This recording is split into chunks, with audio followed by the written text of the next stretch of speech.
How's it going? Welcome back to the stream, the recording of the stream.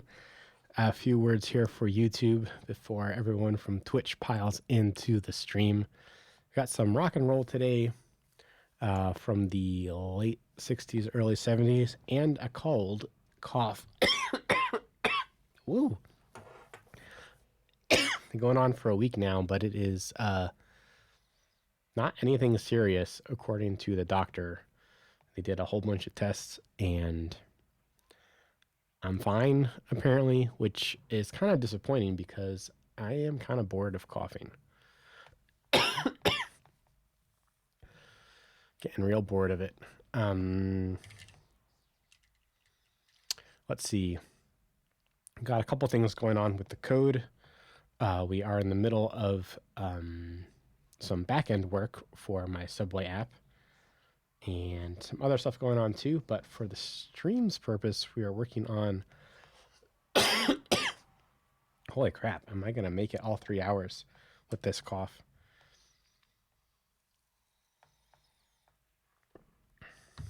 Maybe, maybe not. But yeah, I've got a fun playlist today. I put it on random, so we'll see how Steve Jobs' spirit guides us. And let's open up Xcode.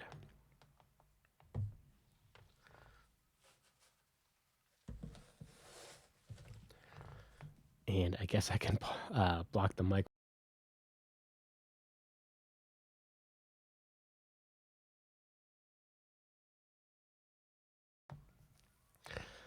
Yeah, blowing your nose is part of live coding, it seems.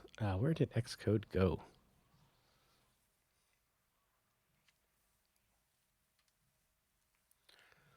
Let's see. Let's run the tests. I don't remember where we left off.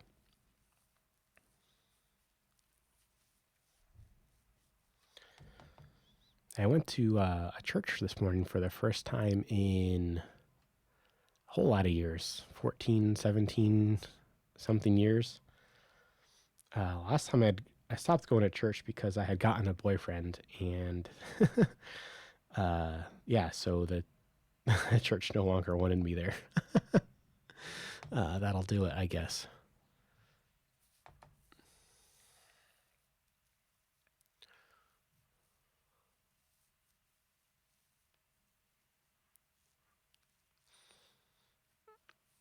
Wow, why are these tests failing?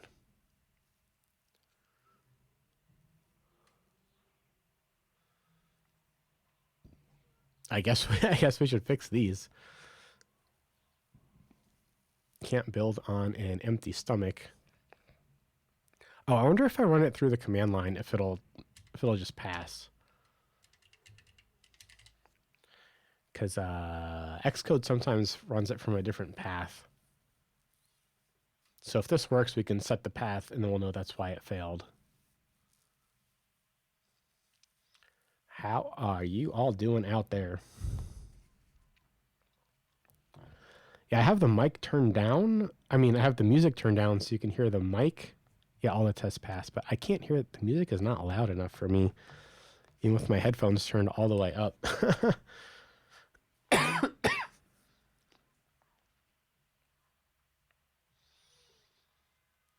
Okay, so let's go ahead and do that.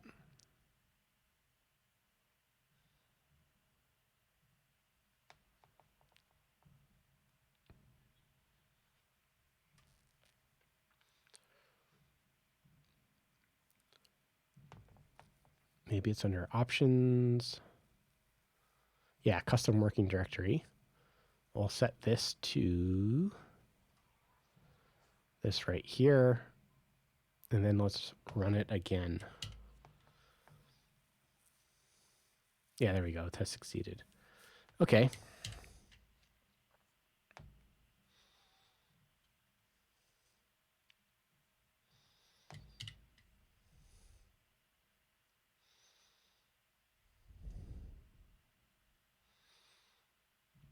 Yeah, so last time we made a database. We have some migration commands to help us out there. And I guess the question is, like, how do we want how do we want our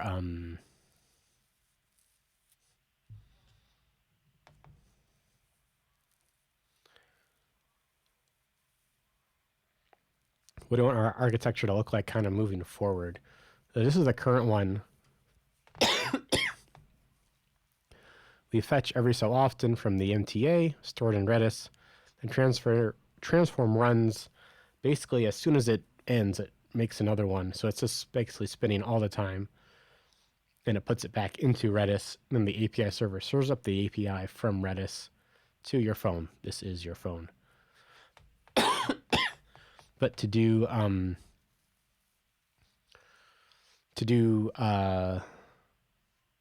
let's see, maybe we could duplicate this. This is in documents. Okay.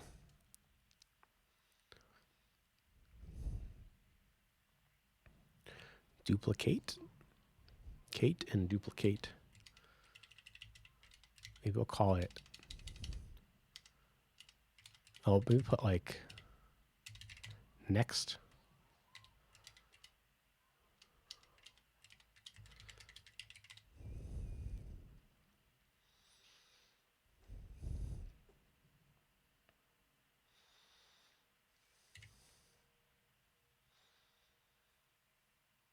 No audio?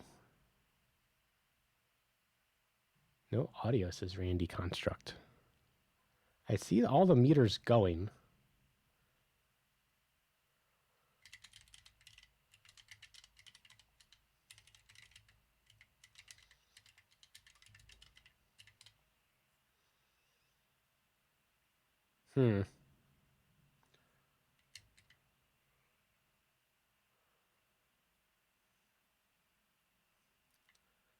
Randy says, maybe it's me. I sure hope so, because it looks fine on my end.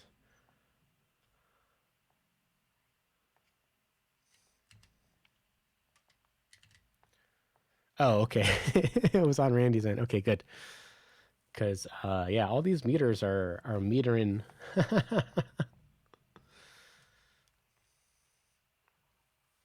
Yeah, we're just having some fun on a Sunday.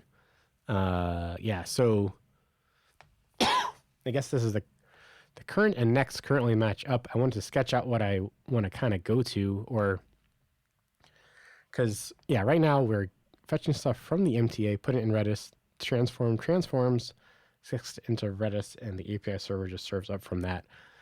Because we're going to be doing basically extra processing.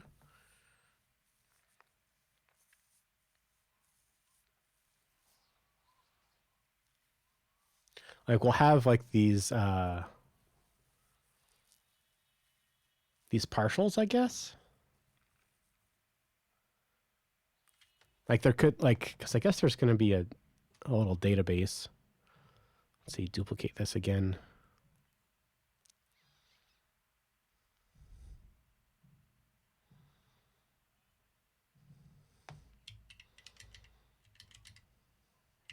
Sound is good. My headphones was flaking out.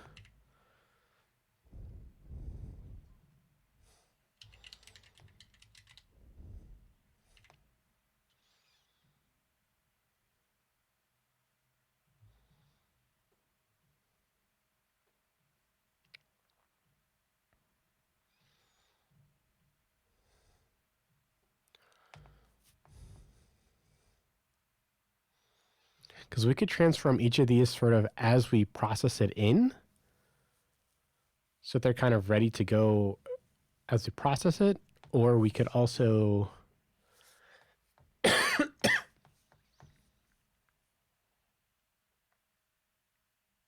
like, I guess we don't need to store it in Redis.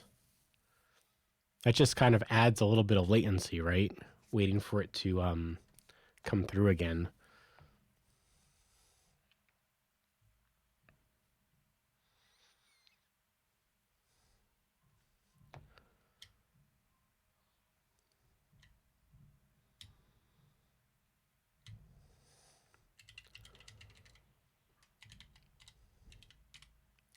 Be like fetch and transform, and that'll stick it. And then turn this 90 degrees. minus 90 degrees. And then this becomes sort of gather, I guess.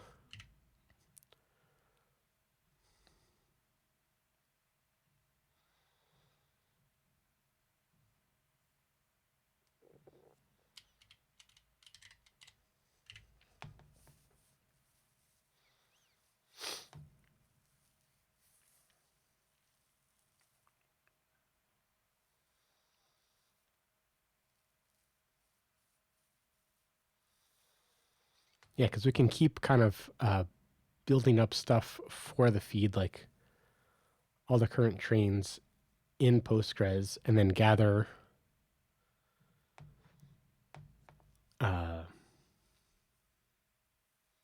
gather into a feed object.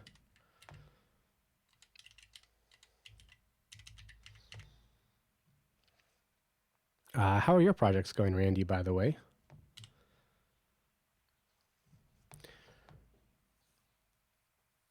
And perhaps that obviates the need for a Redis at all.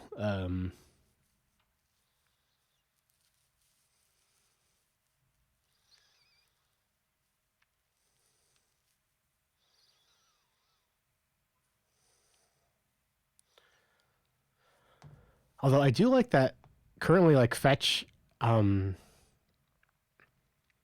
kind of a unit tasker. All it does is fetch, because fetch already has like a lot kind of going on with it. Look at all these files. Yeah,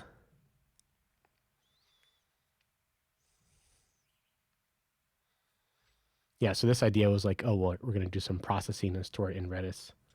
Hey, how's it going from the mood by the sea? You went to Costco today. How much did it cost to go to Costco? It's so stupid. What do they have at Costco? Hot dogs?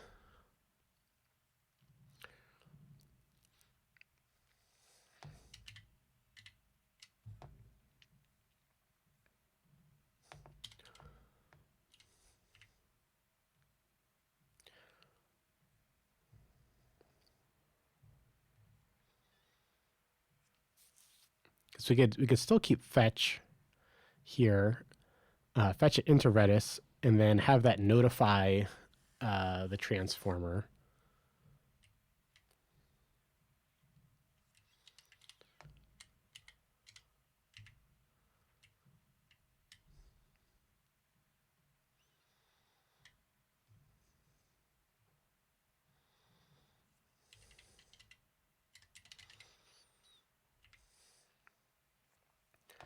Almost argued with the Costco food lady. The backbone of our society. Oh, that's great to hear, Randy.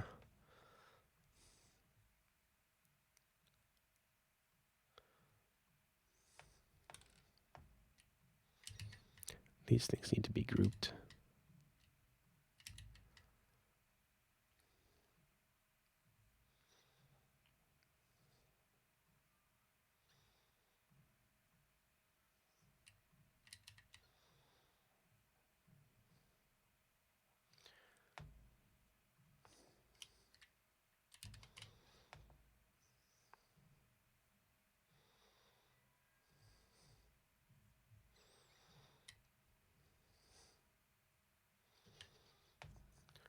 She basically didn't give me my food for extra 5 minutes when I saw it ready, and she said something about Chinese people all giving it to me. Oh, oh, oh. Yeah, I hear ya. That sucks. Oh man. Good thing I know where she works and her name. Oh boy. Not gonna touch that one, but sorry that happened.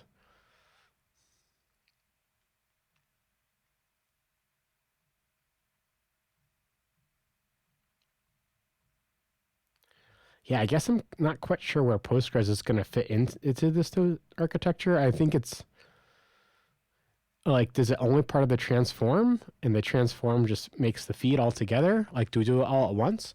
I guess I don't want the database to slow down the critical path, or at least like try to mitigate that a little bit. Um, although again, we don't want to over optimize too much while we're just kind of getting things into place. So we can always add more caching later once we figure out where we need the caching. If you cache beforehand, then you might be might be doing extra work and slowing down stuff that gives no benefit. Hope everyone is having a beautiful day. Yeah, it's a gorgeous, gorgeous day today in the city. I got a nice little walk in this morning.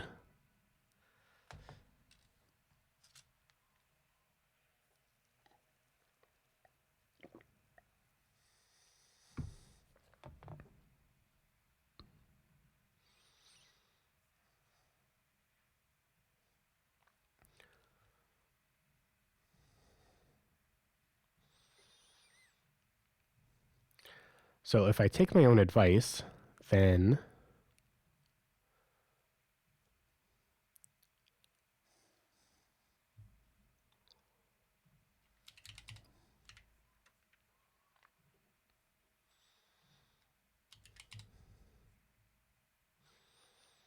we'll fetch it into Redis. The transform will transform it and sort of interact with Postgres into the main feed and put it back into Redis. Maybe that's the way to do it. At least to start, and then we can always optimize more later. Rainy says Underlay Arch next. Is a major upgrade rebuild happening? Yeah. Yeah, we rebuilt the backend into async await. And we kind of finished that up the time before last time or so. And all that was to give us a base to work on this new feature. Basically, the rehandling the way we do train IDs.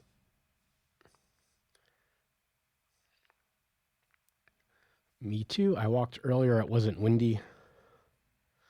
Apparently, it's supposed to be 13-mile-an-hour winds today, but it was. I know maybe the buildings were in the way. It was not too windy.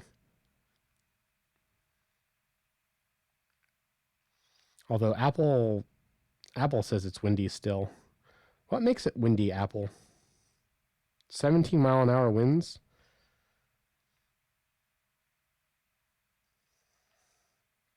Man, this is going to be a hot summer if it's already 60 degrees today.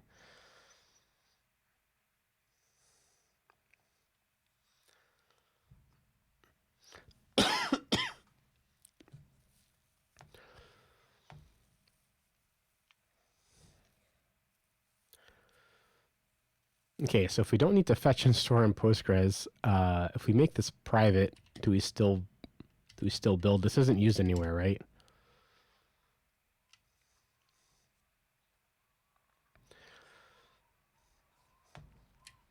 Oh yeah, this was when we were thinking about storing the blobs. But we probably want to store the blobs in object storage, not in the database. I don't want to like overdo it. But DigitalOcean block storage is so pricey. DigitalOcean pricing.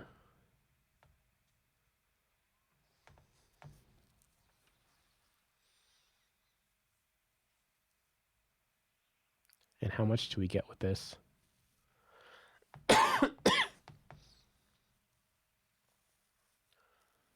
Only 250 gigabytes for $5. That's pricier than Wasabi. And I'm not going to be needing the outbound transfer. I'm just like storing stuff.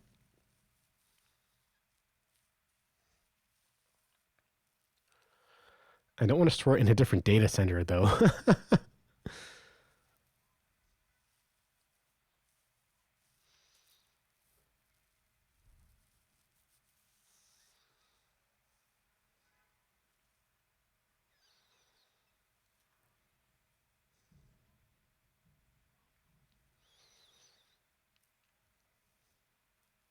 Yeah, I don't need any of that. Like Wasabi is just so much cheaper.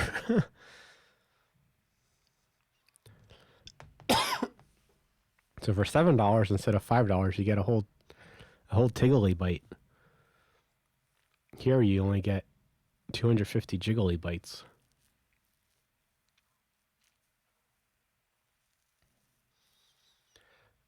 2 cents per jiggly byte. How much is that?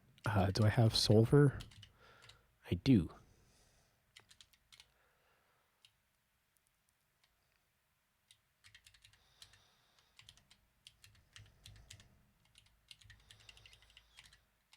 That's $20 a gigabyte? I mean, for a terabyte? I guess that's closer to S3 style pricing.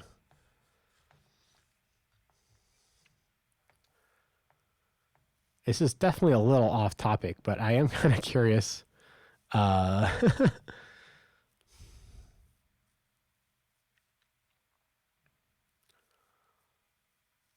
latency storage.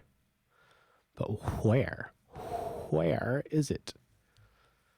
Where are your data centers?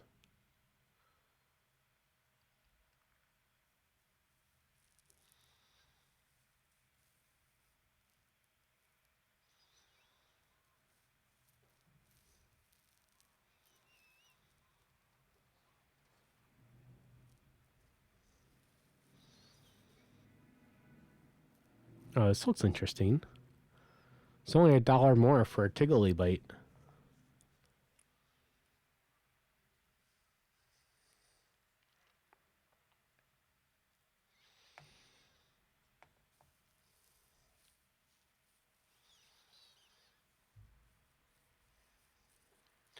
But where are your data centers?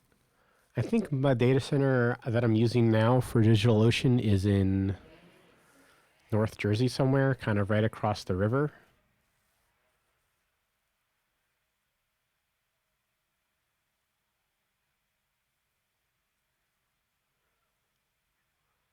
I know it's on here somewhere. Can I log in?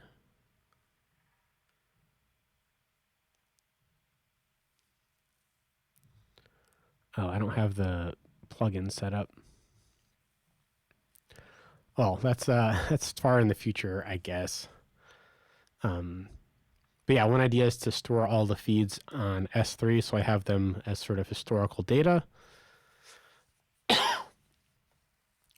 But let's, I guess, let's stay on target. So we'll fetch, we'll store in Redis just as we're doing, and we'll focus on editing the transform, which I guess is kind of what we were thinking before.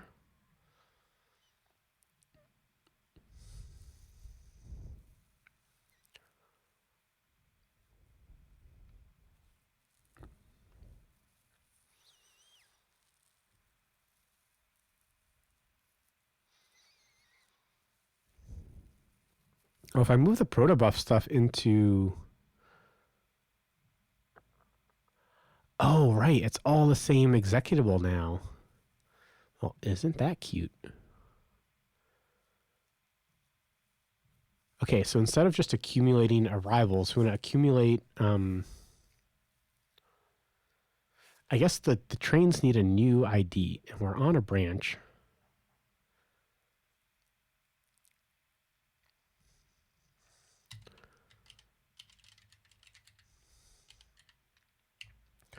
Underway train ID. Let's just call it ID.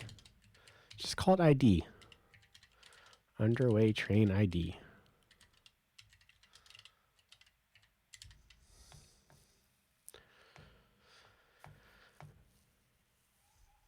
And we can't find this type, so let's define it.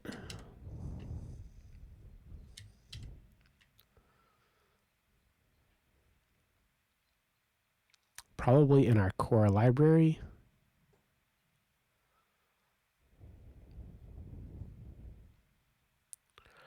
I have this playlist on repeat, and we've heard like 4 Betty Davis songs in a row, which is great. Just it doesn't feel random, you know?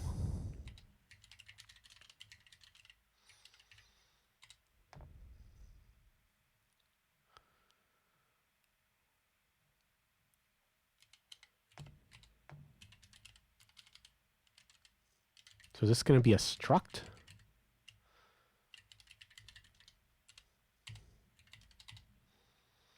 I guess so. Like we can make it be anything we want. We can say that it's raw representable as a string.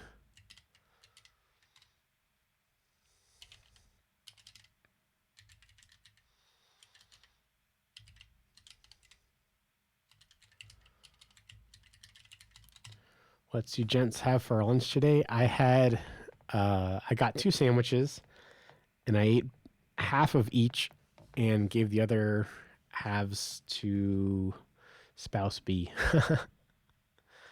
and a Dr. Pepper. And I drank half a Sprite. I drank 1.5 sodas. I intended to give, both sandwich halves and both soda halves, but I did not. I drank all the Dr. Pepper. And I got barbacoa flavored chips.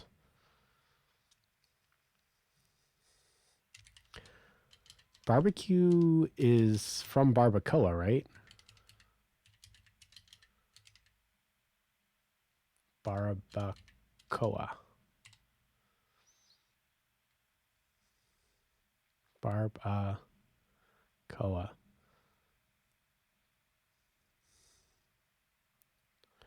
How barbacoa paved the way for barbecue.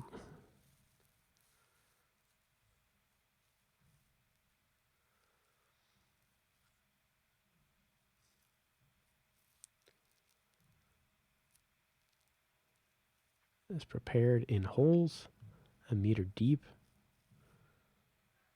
Oh, they cover it in maguey?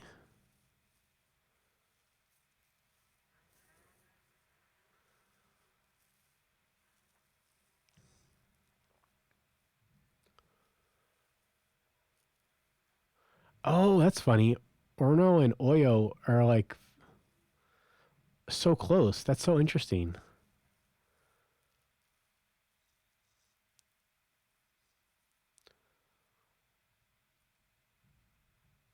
Okay, so where do we get to barbecue?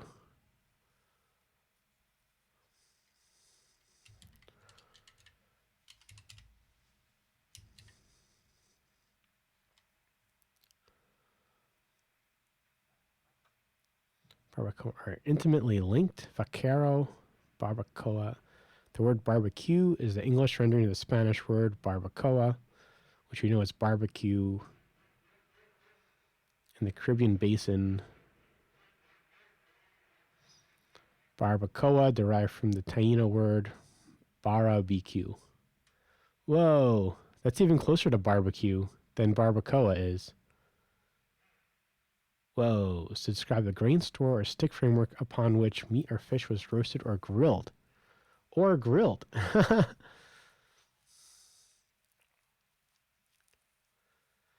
Meat cooked under the ground. Oh, like a Subway.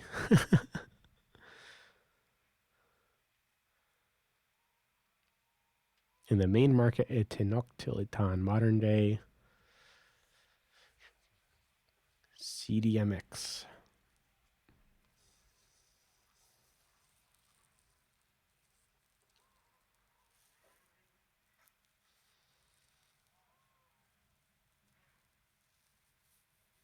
Yeah, because I think in barbecue, they still call it the pitmaster, even if it's like above ground.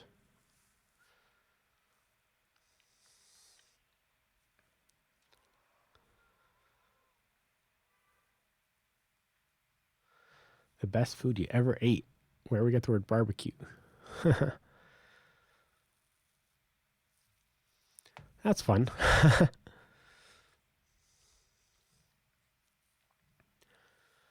Randy says, my wife and I like to order different things and share at the same time too. Yeah, I try to wait for what the other people order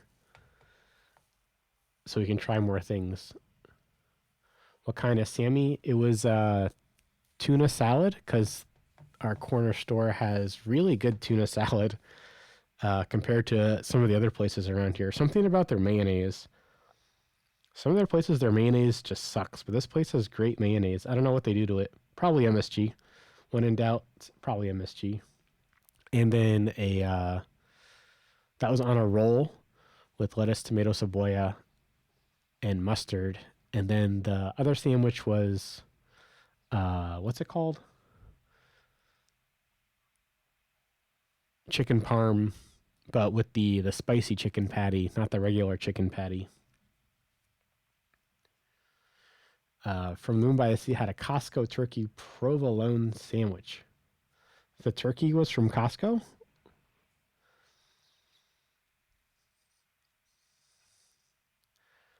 Barbacoa is fire.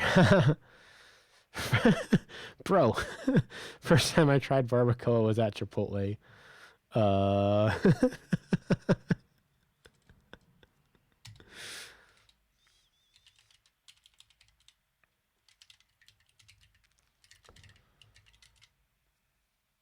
So I guess we want like a start time.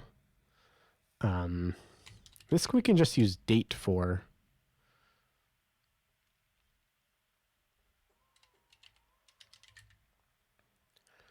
And, oh, I have this mapped out.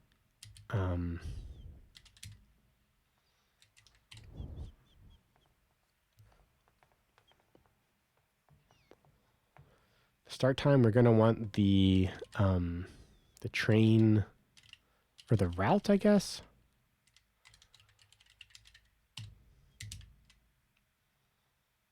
And I think this is the only two things we need for the ID.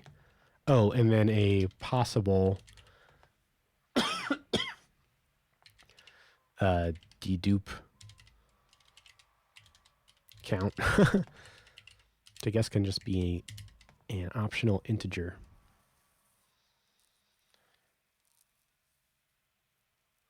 We need a better word than dedupe count, though. I'm just waiting for Obsidian to load.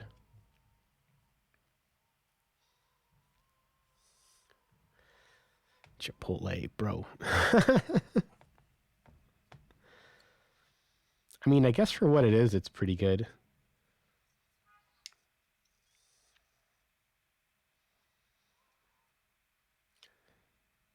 It's like Taylor Swift. Like, even if she is talented, like, I just can't.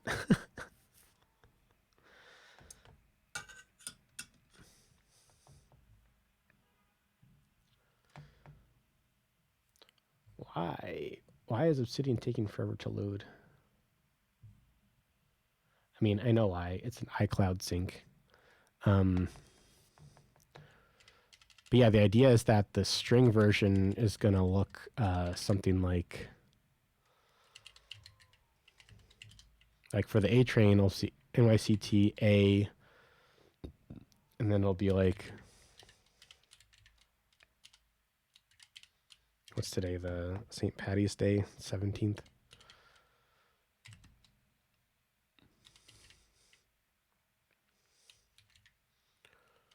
Oh, I guess we'll do 1431. And then what? And then possibly like a count if there's more than one train that started at this time.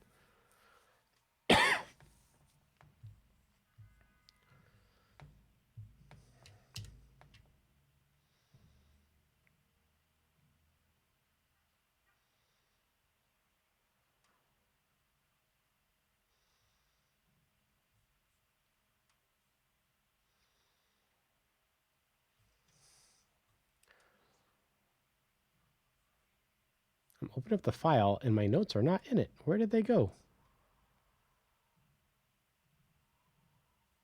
Oh, here they are.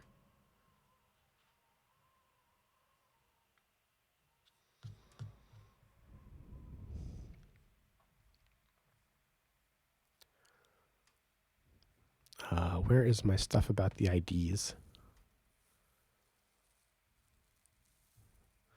Oh yeah, the other ID was to use a UUID, but I don't want to do that because UUIDs are just impossible to like read, like talk about. Like they're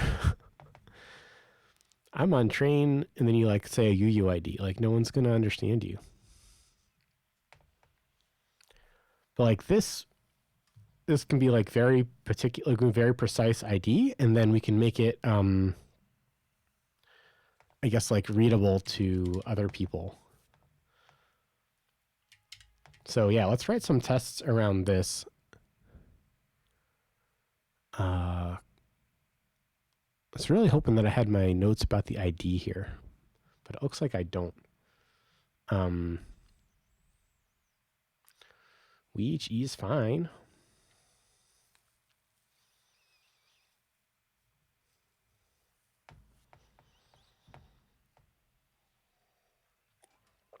Yeah, I think the idea is that the app is not going to need to know anything about the internal IDs that the MTA uses, which is the whole point of this. Like, we're going to have our own IDs for trains. All this stuff is going to go away.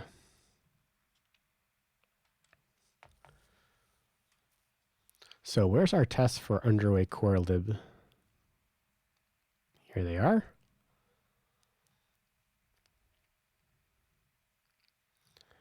Yeah, because right now I'm parsing like the inside of this kind of trip ID, and these are supposed to be opaque. Like the MTI could change these at any time.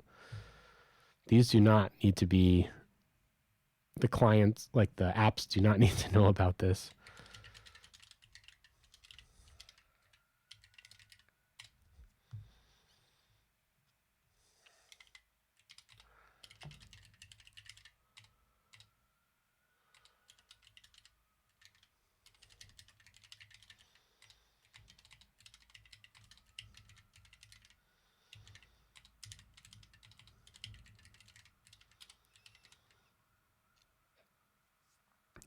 Let's see, I guess, I don't know, test one, whatever.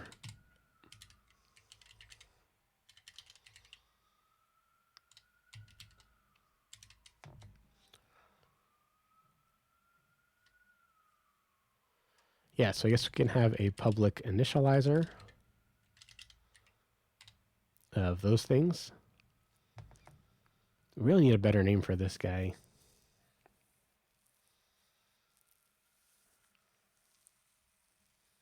Maybe just index?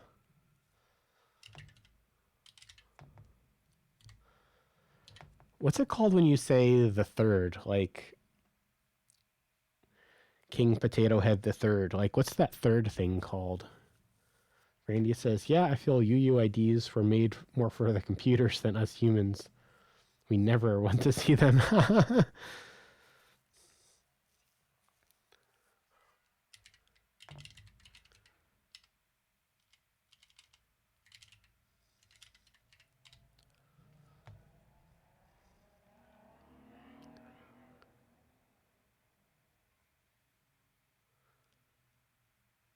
Okay, but like, what's this? What's the third thing called?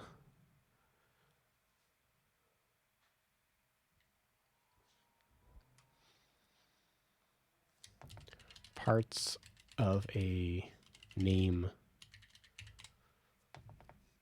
Suffix? Post-nominal letters. Honorary. Esquire. A name suffix. Other examples include generational designations like sinner, junior, 1, 2, 3, etc.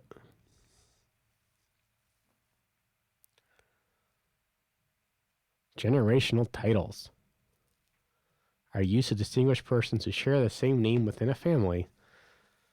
A generational suffix. Yeah, this is kind of what I think this could be a good name for it. But this is this is really long. Generational suffix.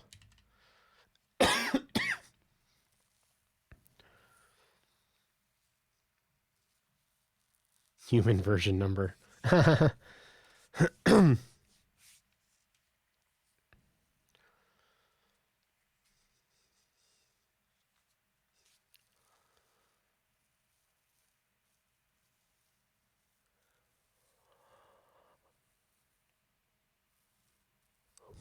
Oh, I thought it was a slash slash, but it's actually two capital I's that are italicized.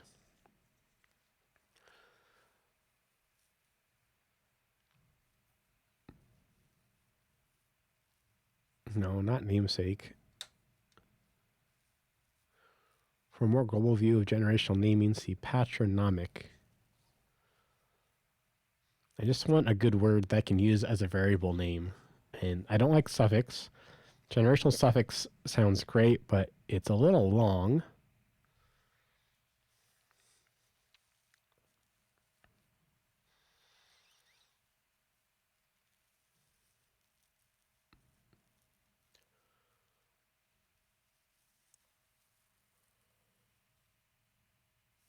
This is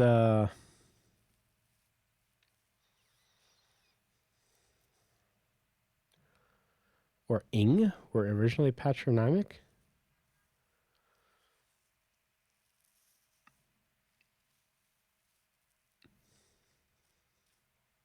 What's I know son like Jackson, but like what's ing?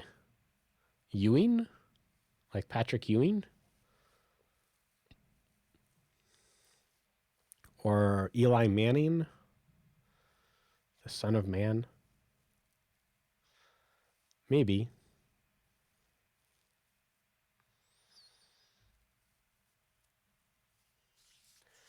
Randy says G suffix. Oh, never mind.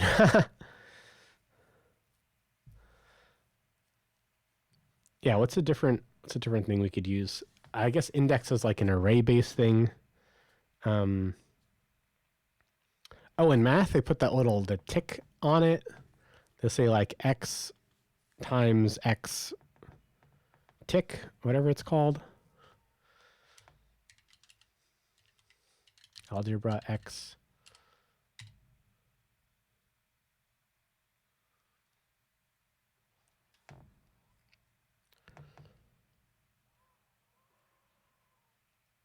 Prime, right?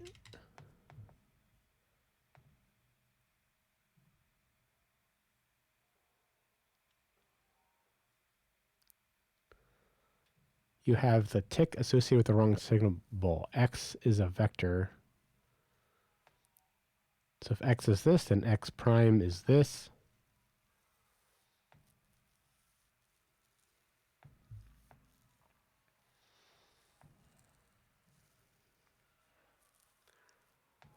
Primes, yeah, prime, double prime, quadruple prime. So what are these things called? The primality. Primes are also used for angles.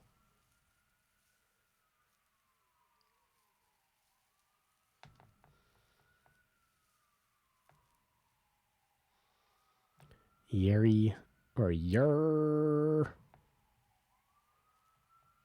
Prime symbol is used in combination with lowercase letters in the Helmholtz pitch notation. Whoa. Notes in different octaves. Okay, this is good. This is on brand for what I'm looking for. What is this called?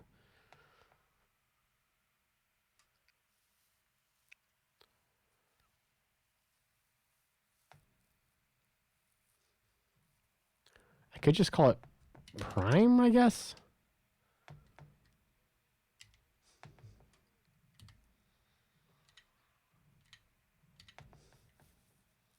And then call it, single, double, etc. prime.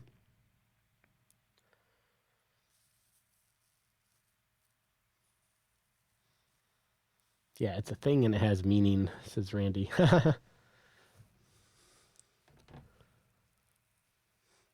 The things you learn.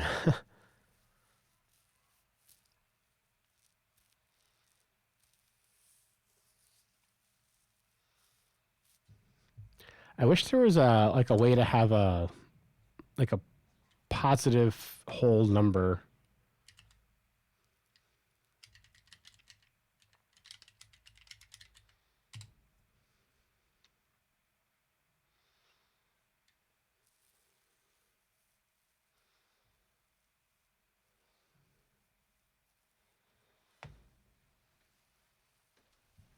Like, what am I going to do? Just like crash if I pass in a negative by accident?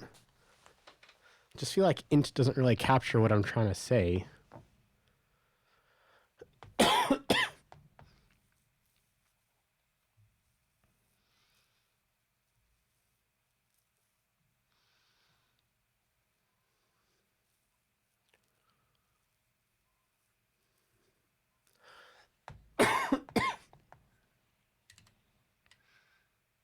I don't know. We'll just stick with int for now, I guess. Oh, I guess we could call it uint.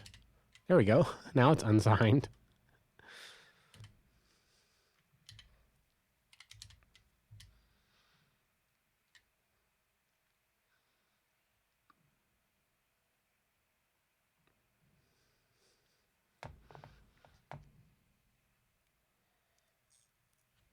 So what happens if I have a uint and try to initialize it with a negative number? To the playground.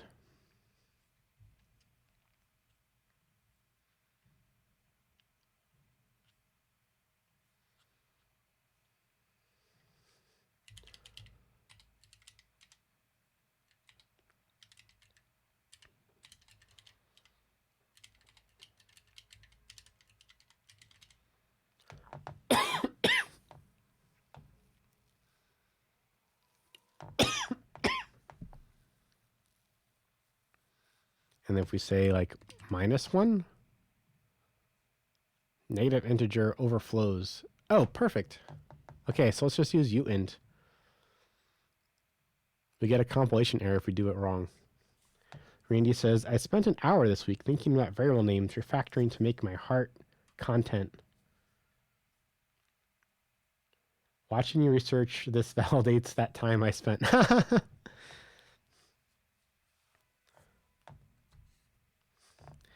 Yeah, I mean, I love analogies, and like just getting the right framework for a variable name means that it will stand the test of time a little bit. And not exactly sure about prime, but they like this the closest one we found. That's like not too many letters. Like generational suffix is like really long. Count is like too vague, right?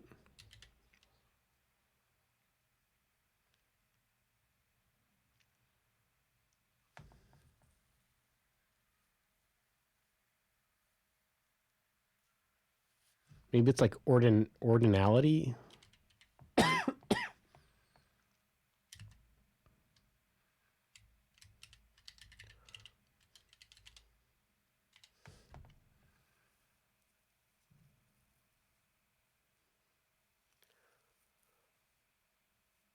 The order of ranking, size or quantity.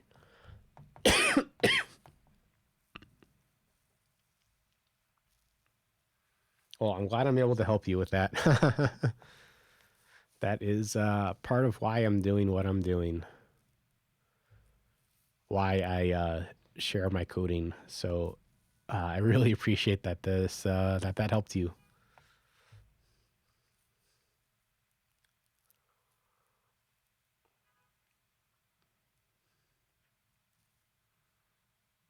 Ordinality, chronality.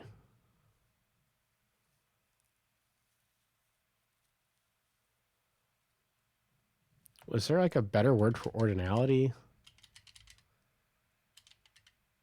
Thesaurus.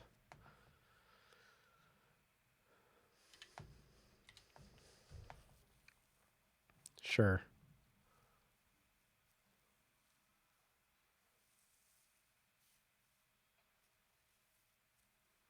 Chiffer. What the hell is a chiffer? Arabic, cipher, figure.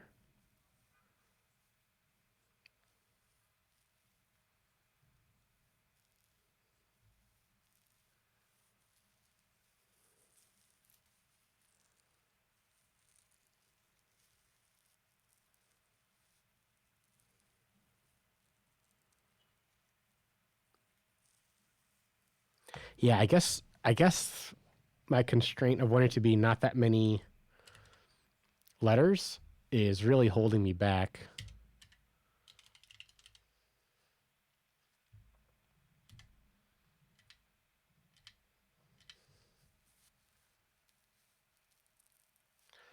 Randy says some people can care about these things and some don't.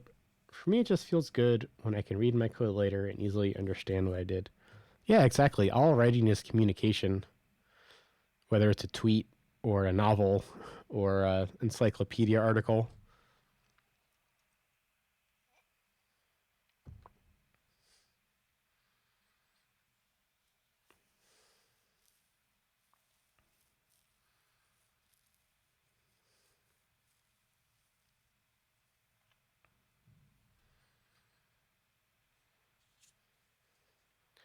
Yeah, so if we use uint, we can have up to like 2 billion or 4 billion, whatever it is, trains start at the same time and still be distinct.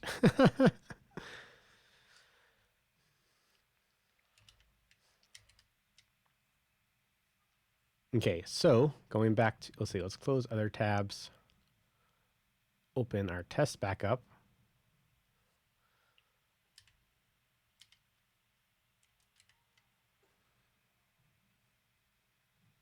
Oh, maybe we just need to return the empty string for now. Type train does not conform.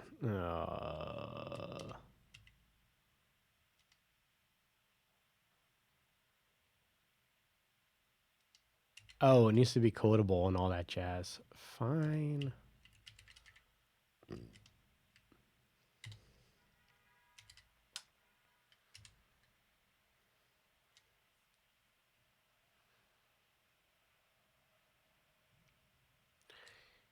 Equitable.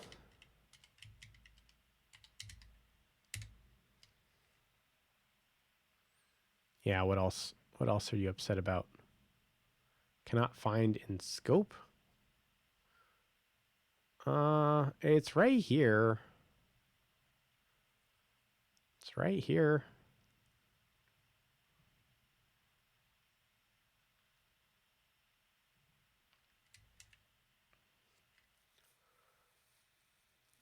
It's right next door. Why can't you find it, bro?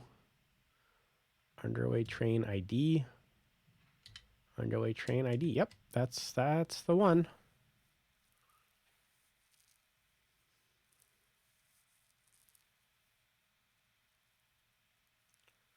Why are you having a problem? Oh, is it because I'm...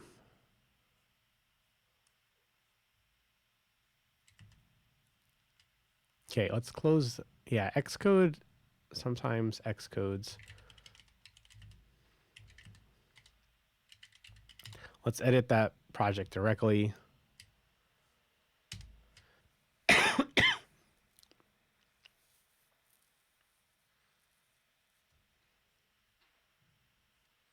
Cannot inherit from protocol. Oh, how do we do raw representable as string?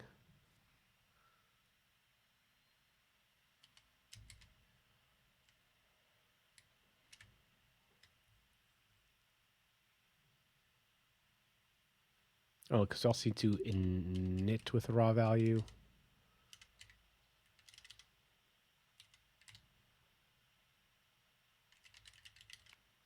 We'll just fail all those right now while we're in here. Oh my God. Yeah, this is going to have far-reaching consequences throughout the code base. This is what makes coding hard, is it being big.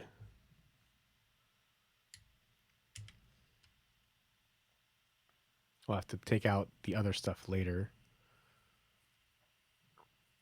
Cannot find test case. Okay, we'll import it.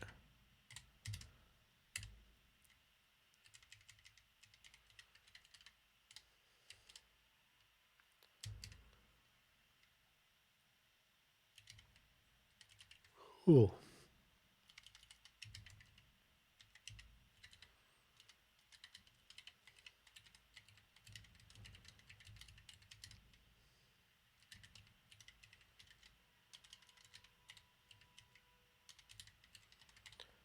Then we can say id.ordinal equals 0. Sorry, I went to say assert.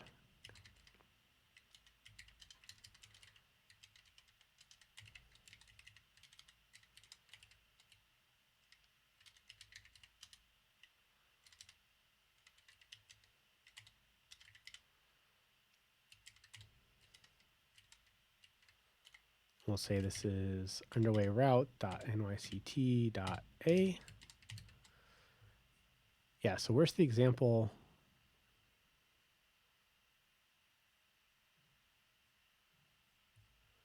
Yeah, here's our example.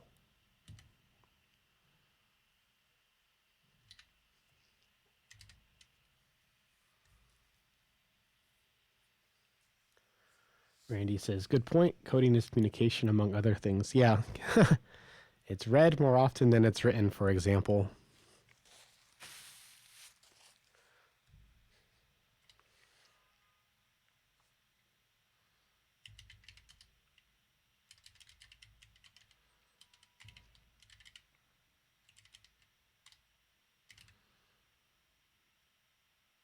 And then how we want to do this date. I think I have date from a string.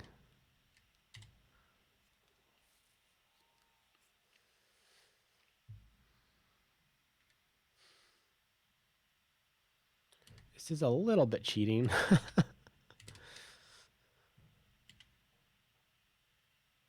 I feel like I want to make a new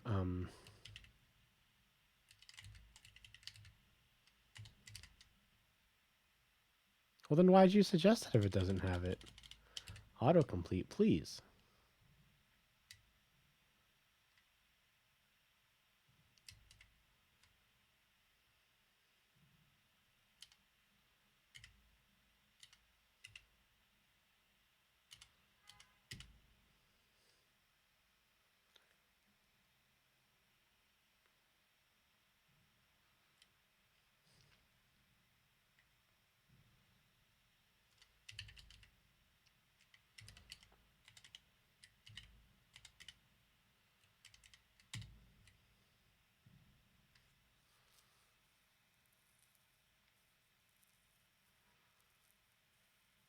Oh, dotted uses a dash? That's interesting.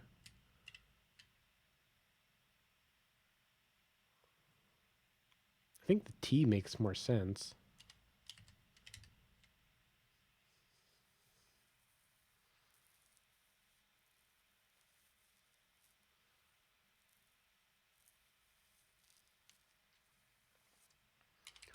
Or even like an H. What are other letters? I could do a U.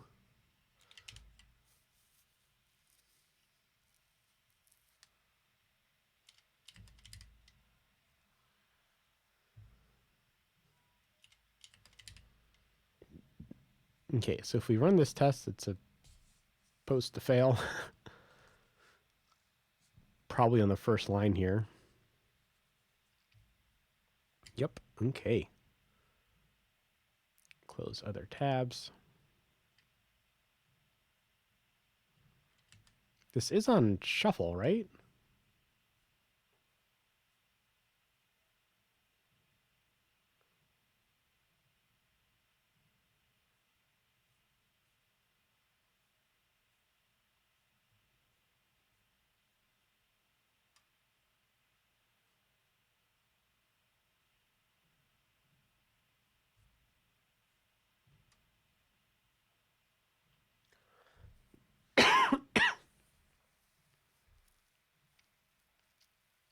Yeah, so here we're always returning nil. So we want to split it up. Maybe this should be a dash here too.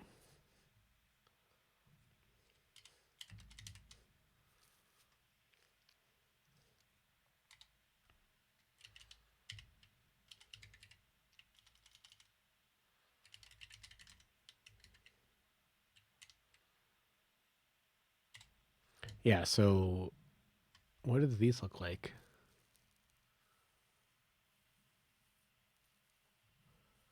Oh, it assumes it assumes that I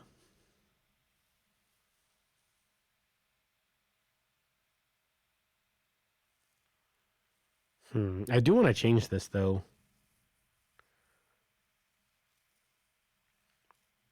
I don't like the colon. I would want it to be maybe more of an underscore, I think, or a dash, or even a dot, right? I mean, I'm falling in love with dots last year and this year. We saw it, called it nyct.a.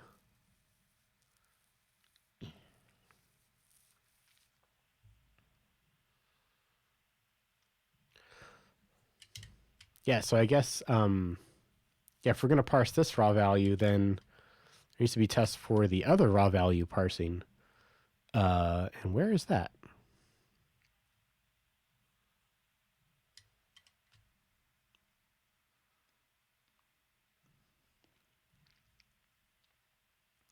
Right here. And do we have a test for that? I mean, I guess if we're going to do a 3.0, like this is the time to make all these changes. We're on a branch.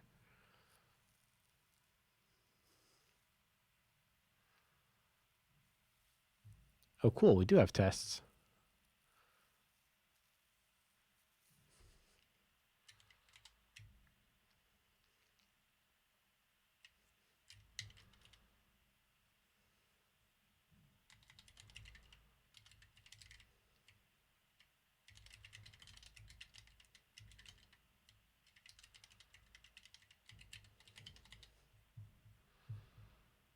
So I guess this is more the NYCT ones. So if we say underway route from the raw value of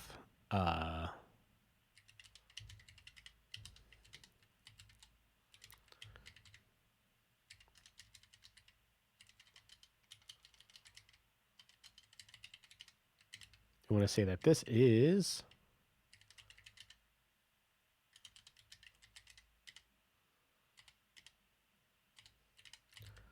for example,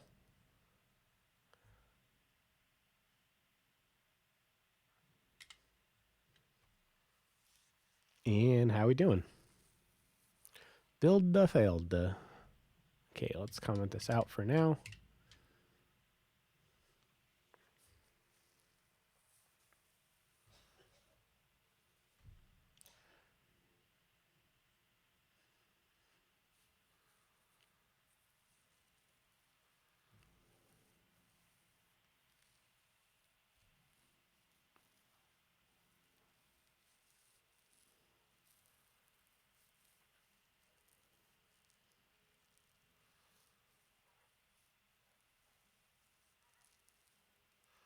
So how would we want to do this?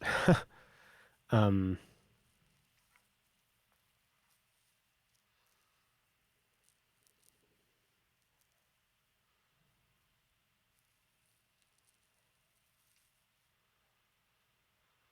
do I want to preserve this? I don't think so. Should it always say the transit system that it's representing? I think so. Because, like, what do we have? We're going to have, like, LIRR. We're going to have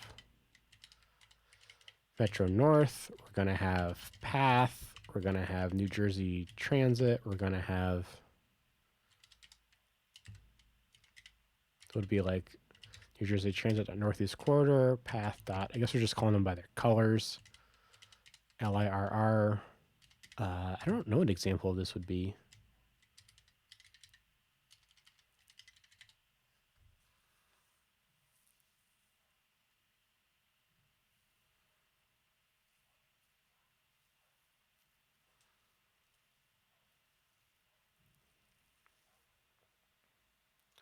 Port Washington, West Hampstead,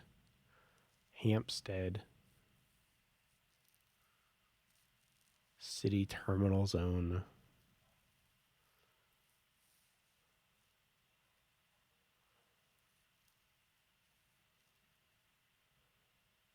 Oh, they have a New Jersey Transit on this map. Whoa.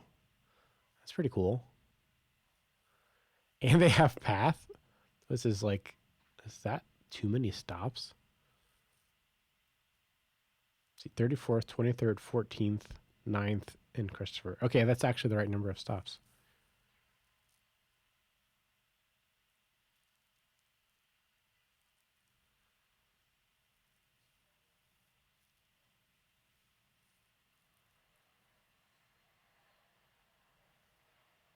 Then they have Metro North on here.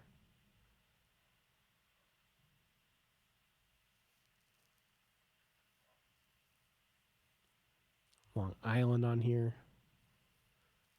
So what are these? What are they called? This is New Haven line, but they like, oh, that has branches. Okay. This is where you get pizza from. Or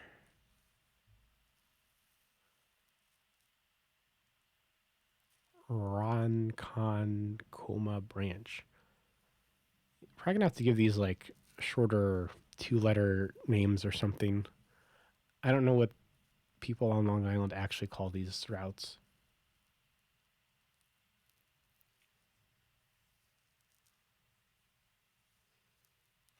But yeah, just to say that. Oh, let's do one. Hampstead, Babylon. Why not?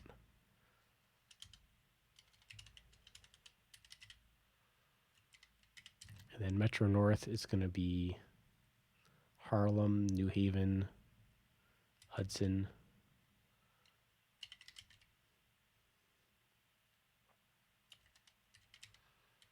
Oh, because I guess, oh, we could just.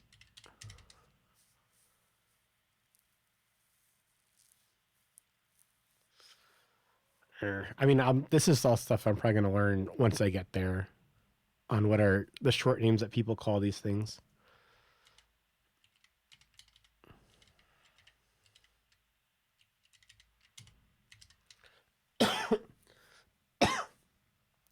But yeah, for a 3.0, we would want to make this change.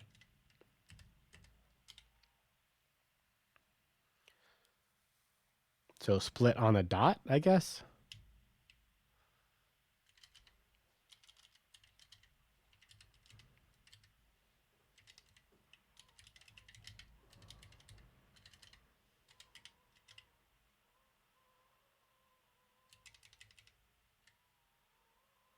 Why is it deprecated? Okay, first index of, fine.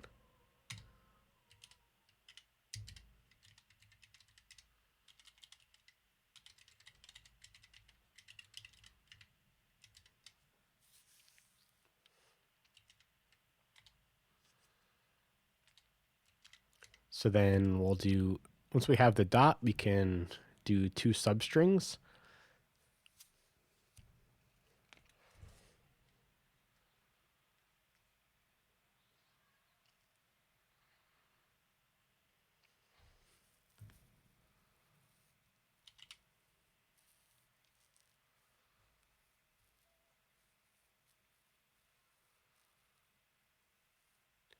And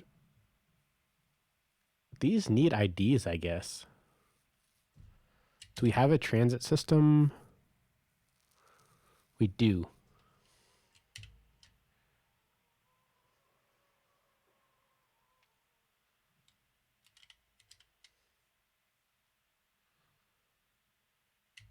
So then transit system raw value of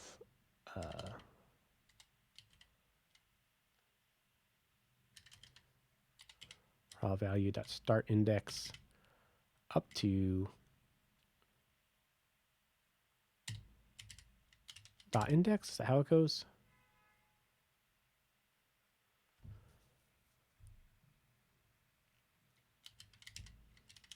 Oh, I guess we're gonna do less than. Cannot convert value of type string dot index to target expected argument type int. So is this an index or an integer? It's an index. I see. I see.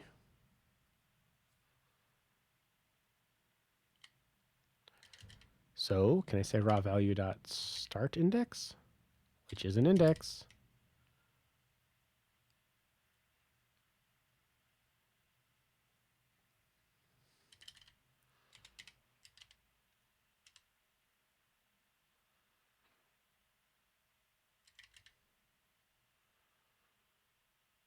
So how do I get a substring using indexes? Man, Swift. This is one rocky spot of Swift that makes me annoyed.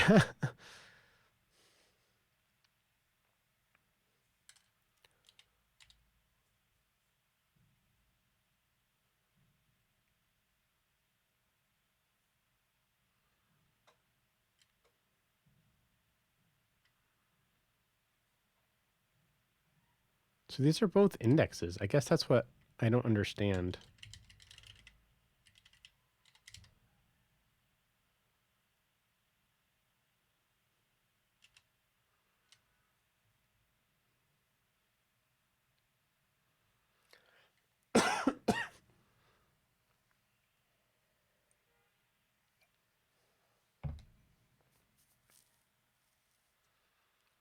Hmm.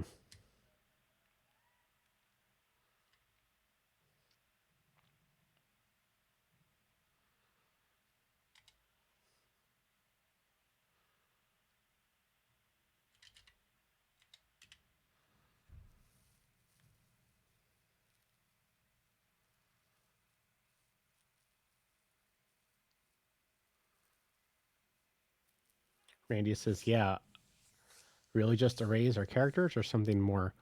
Well, because of UTF, slightly something more. Because I guess emojis are 2 characters wide, but it's like 1 character, like conceptually. So I think that's one of the reasons why for this. I just like, but then how do I get the substring? Like, I can't do it using arrays subindexes. So how do I do it?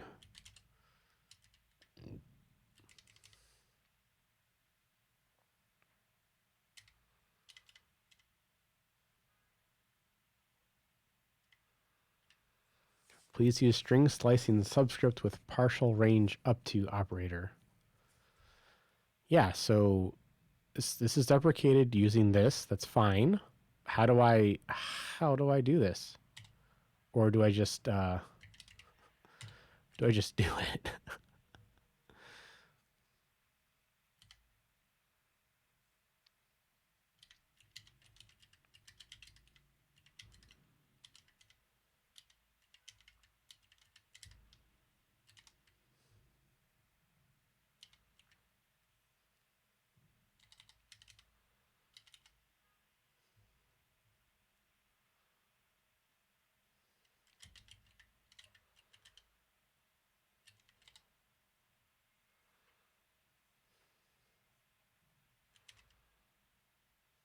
Oh, I guess we can guard here.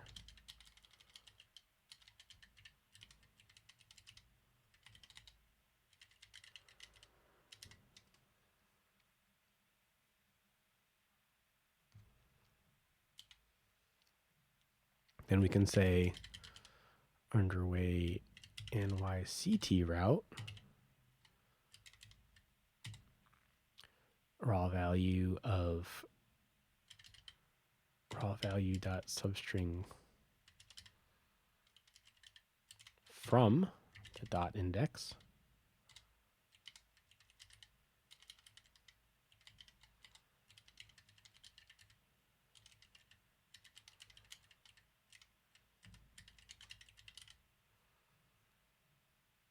And then if we have it, oh, do I got my, yeah, just one more paren. Then we can return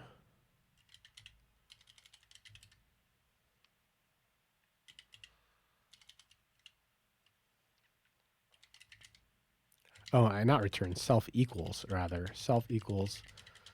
underway route dot nyct.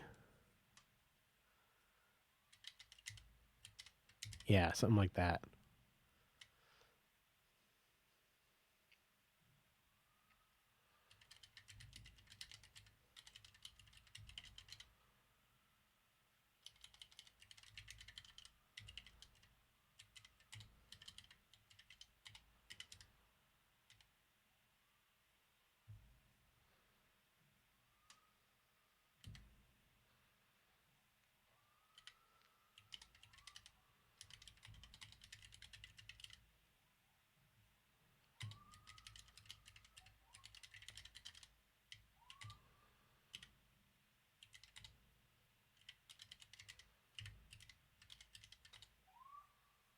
Yeah, that looks pretty good.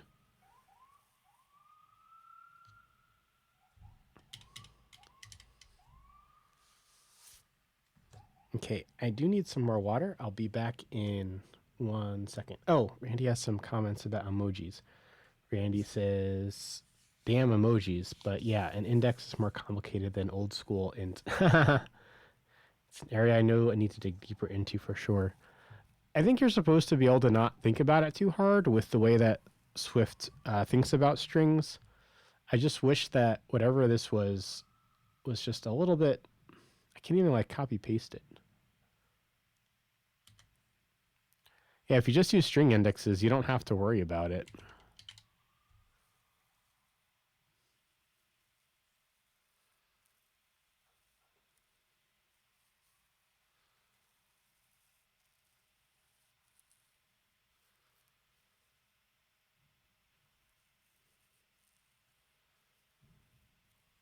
Oh, is it saying?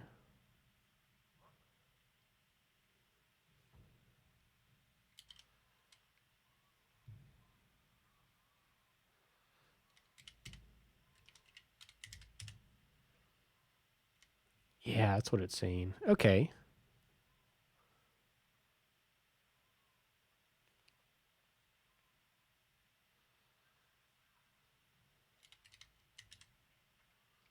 Okay, those both compile. That's fantastic. Okay, so substring 2, so we'll say raw value of kind of what we just had there.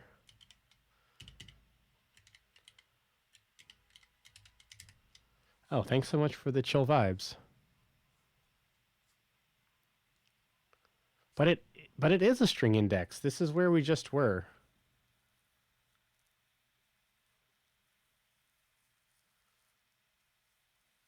Subscript requires the type string to index and int to be equivalent. Well, let me get some water.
Hey, welcome back.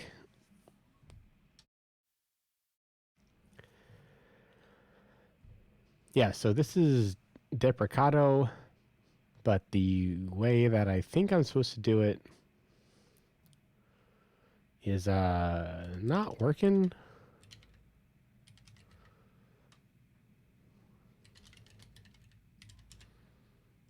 See, this compiles. Can I call this a string?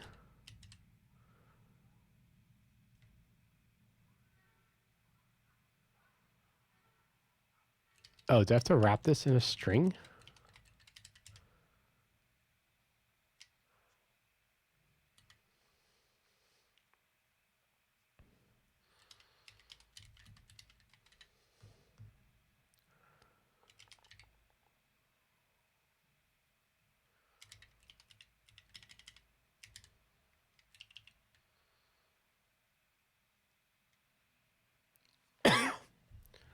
Oh, okay.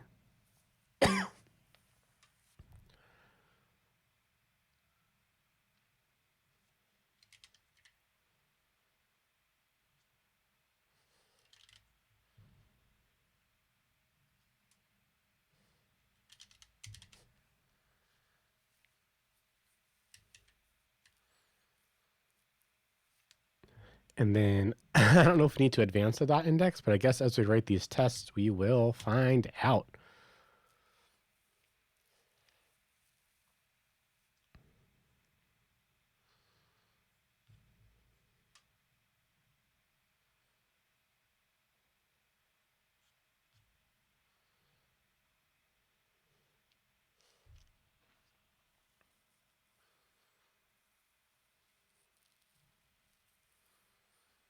Okay, so I guess for starters, let's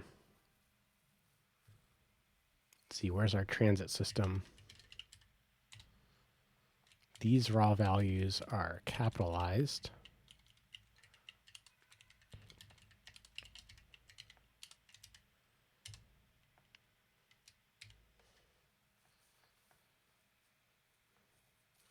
Test the failed. You still failing? What is it that the failure is? I guess we can set some breaking points.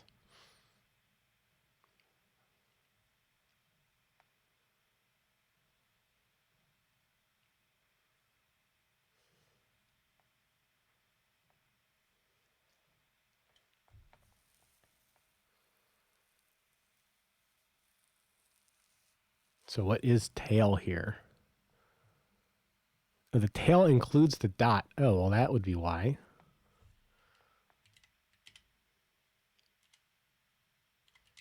Can I do something like that? It's not a postfix unary operator. What about that? Okay, so I'd say dot advanced by, or dot index after. What is it?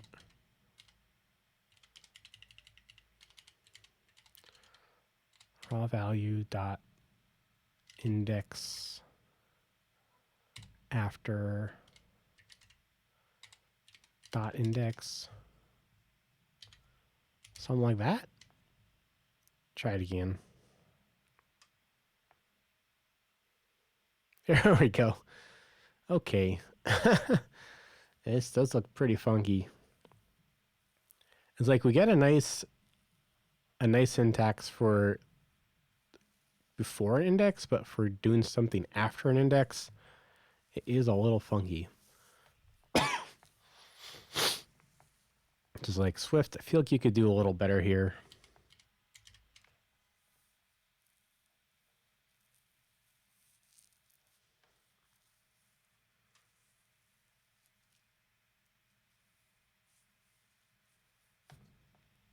Yeah, I think kind of what I had previously is what I would want it to look like.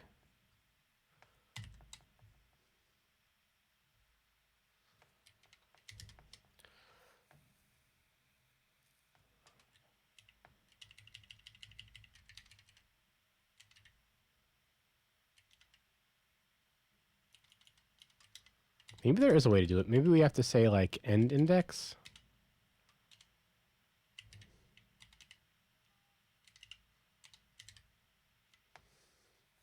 It's not a postfix operator.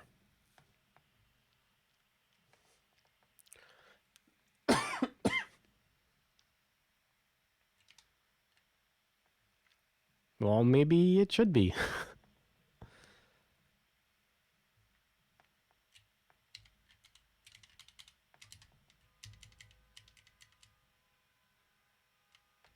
Okay, well, let's make a few more of these.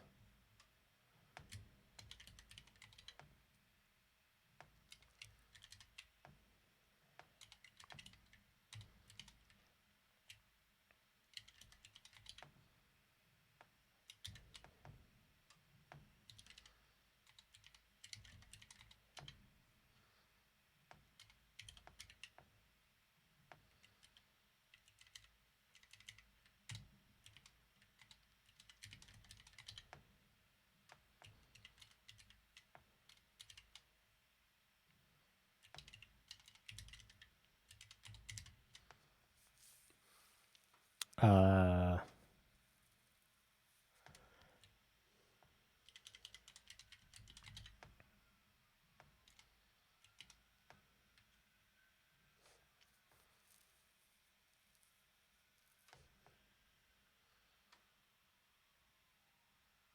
yeah, S is not one. Okay.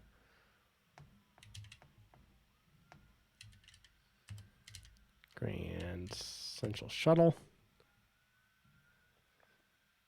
Yay.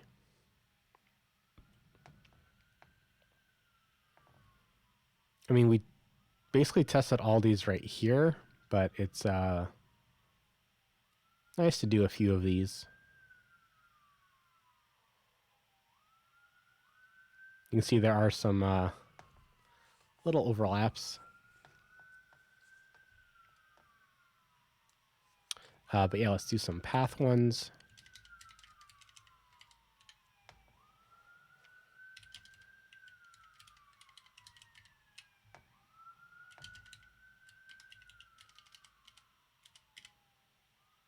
Yeah. What the hell?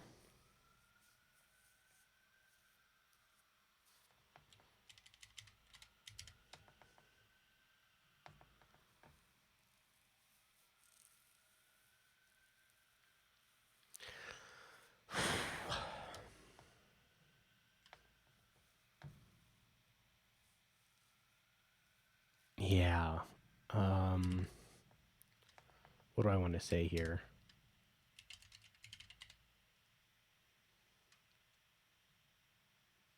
Guess this one's fine.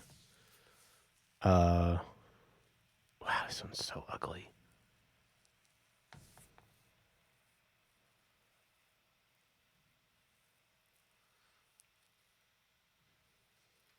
Okay, so as you can see, there's the red line from Newark to World Trade Center. And there's a green line. But they're not really static, because on the weekend, the green one disappears and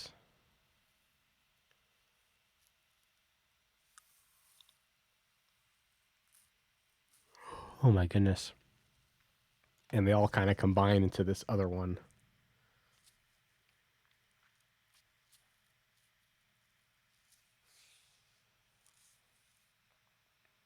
Is that okay? I think the colors are just easier to reason about than Hob 33 of being from Hoboken to this blue line here.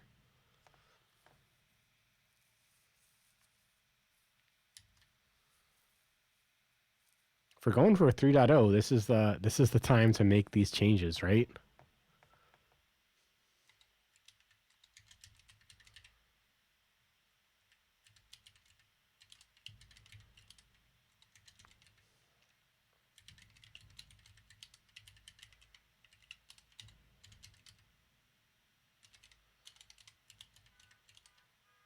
Now, is it yellow or is it orange? I think it's... Where did I read this? Path of NY and J. They say the name of the color somewhere on here.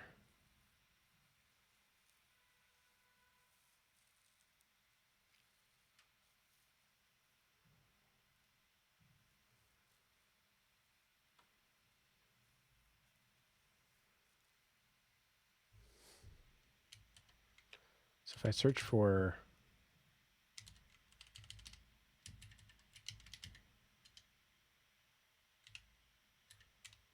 no.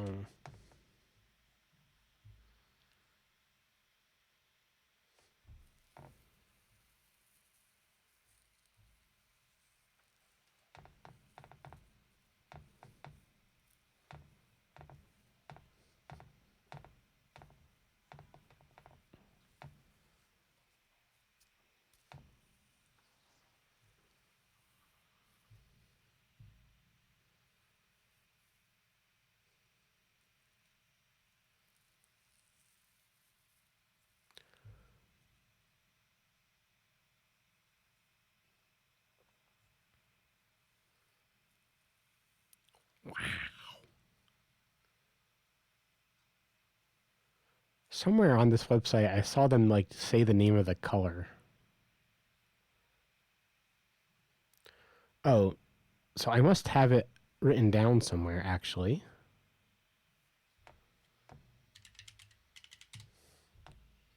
She's singing about Chaka Khan? I thought Chaka Khan was from the 80s.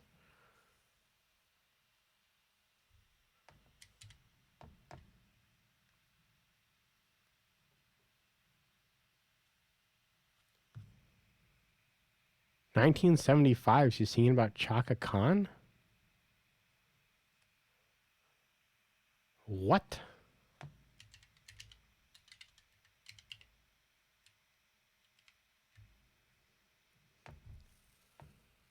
Born 53, so she would have been like 22-ish years old when Betty is singing about her.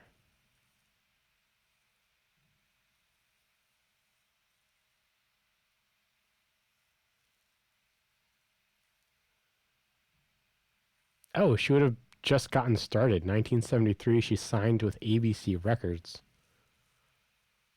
Whoa. Okay.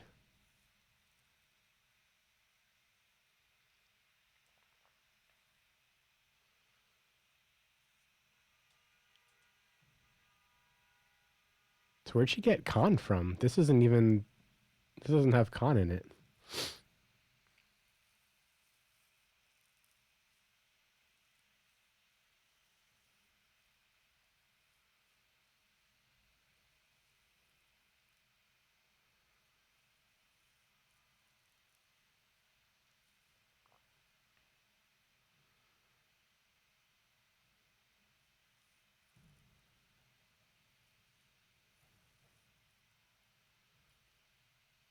Which included her then boyfriend Hassan Khan.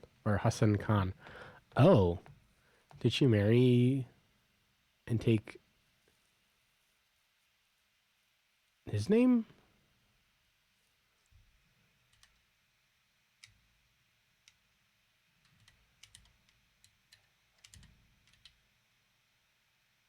Oh, the very next sentence, they married. Okay.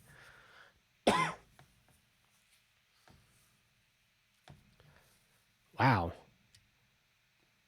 So 2 years after she signed, Betty Davis is singing about her. That's hilarious. Or something. Anyway, I was looking for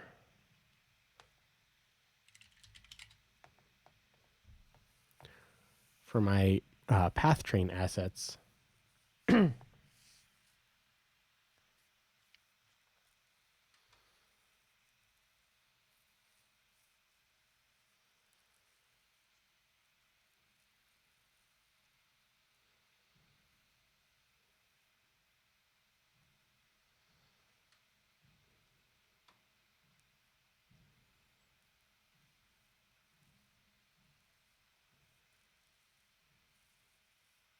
I called it yellow last time I did research.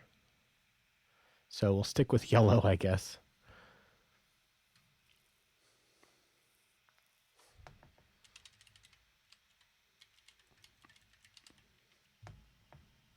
Oh, and I lost chat. Where'd chat go?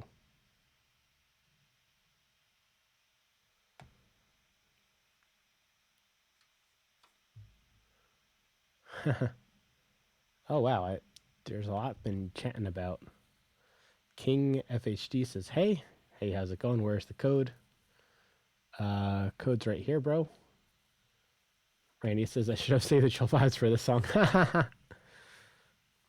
Where's this funk vibes? I guess she's considered, I guess the name of the song was Funk.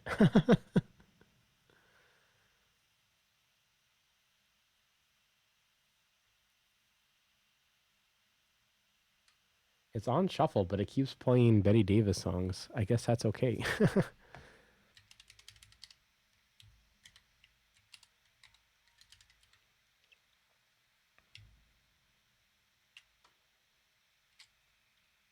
And then what are we going to call the mixed one?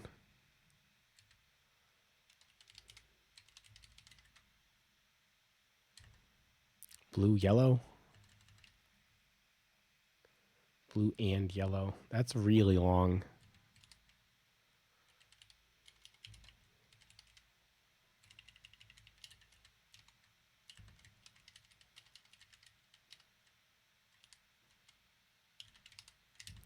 I guess I am not in love with it, I'll tell you that.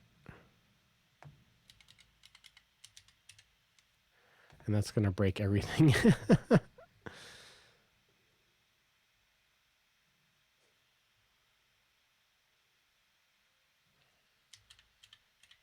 Guess I should keep the old names around.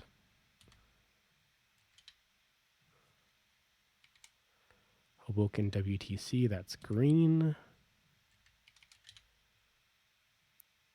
Hoboken to 33rd, that's blue. Charles Square to 33rd, that's yellow.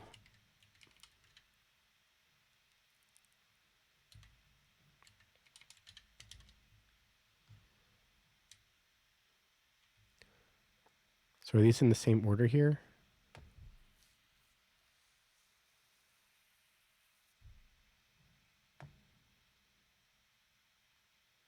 So red is first.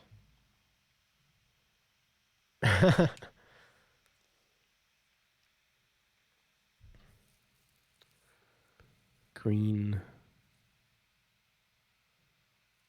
This one goes last. And then Hob 33 was blue. Okay.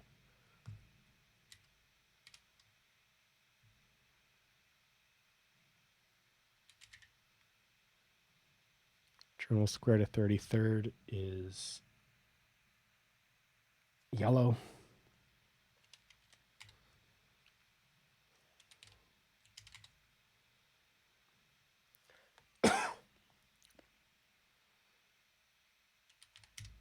That one's blue, and this one's green.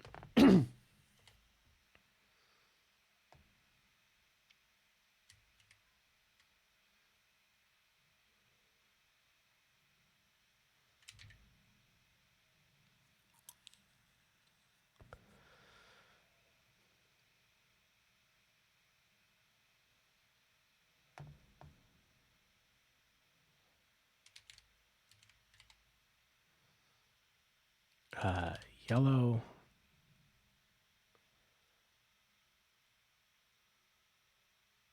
This is green. This is blue.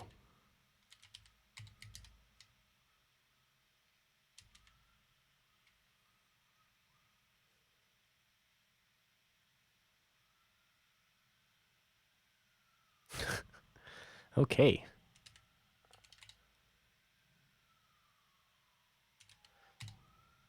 This one's a little bit easier to do, I guess.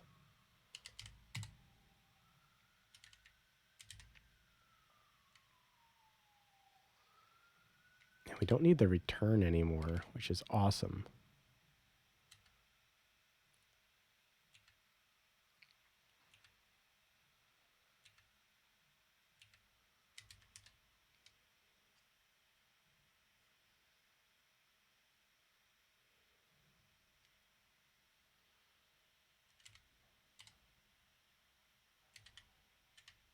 Yeah, so that's red.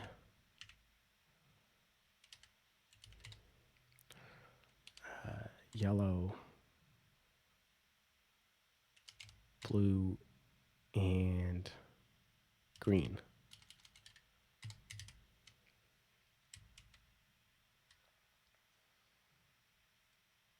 Oh my goodness. Oh, come on, man. I guess I need to do a find replace.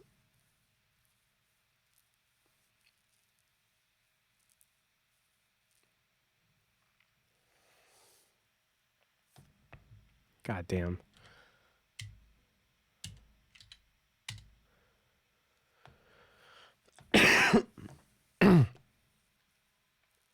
Norwich WTC is red.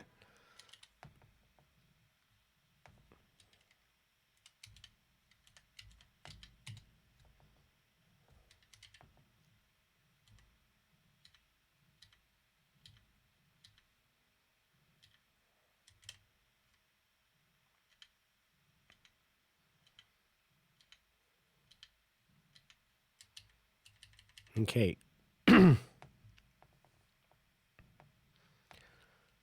Journal square to 33rd is the yellow one. So let's search for that.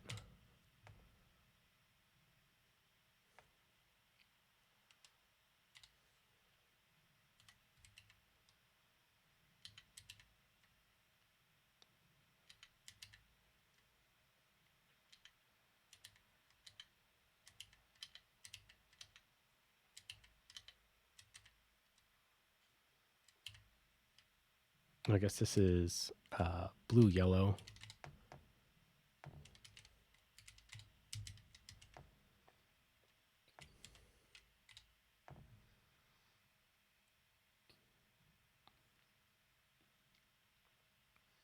What the hell is this? Oh, the localized keys.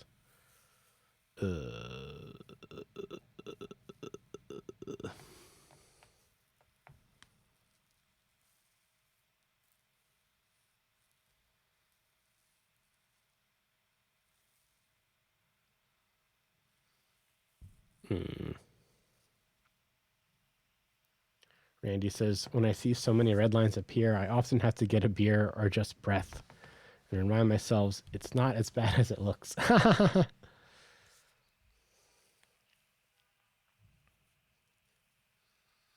Yeah, whatever you need to do to regulate.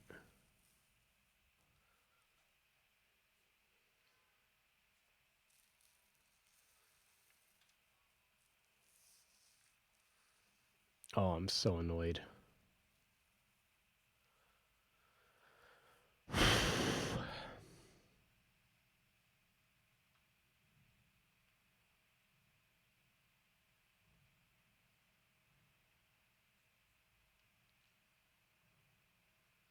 Okay, well, this is blue, yellow.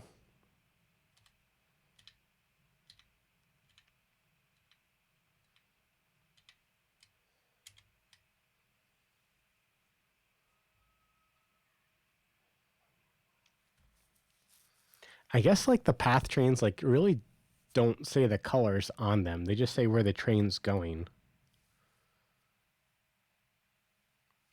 I mean, it's such a tiny system. I guess it doesn't matter so much, but it does feel super weird.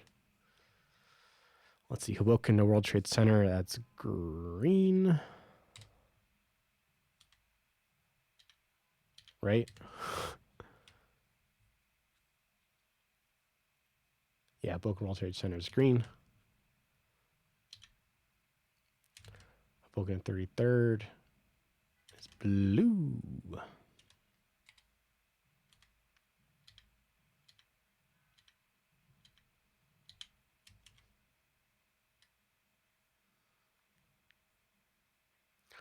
Localized keys.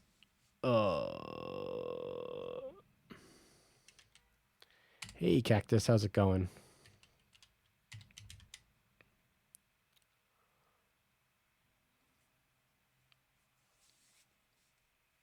I guess we'll leave the localized keys for now. We can always change that later. Hoboken 33rd is blue. Hoboken World Trade Center is green, yellow, and red. Cold. We're having a gorgeous, gorgeous day. Blue skies, touch of clouds, 60 degrees, 17-mile-an-hour winds.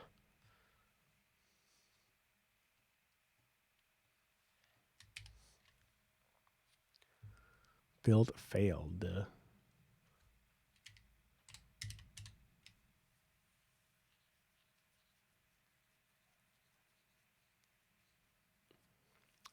I guess I could have called it blue yellow, or instead of blue yellow, called it like BY or something. Blello.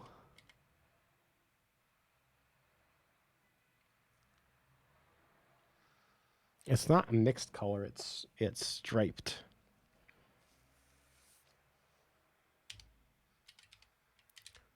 Bluelo.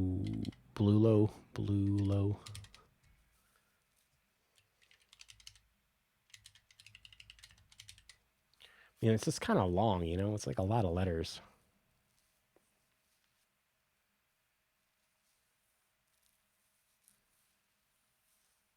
.28 and snowy out where BitSpectre is.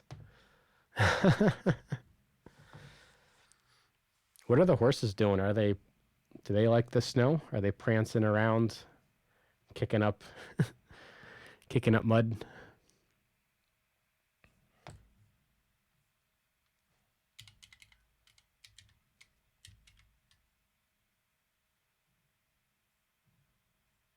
Build succeeded, though. We can do better than blue dash yellow, right?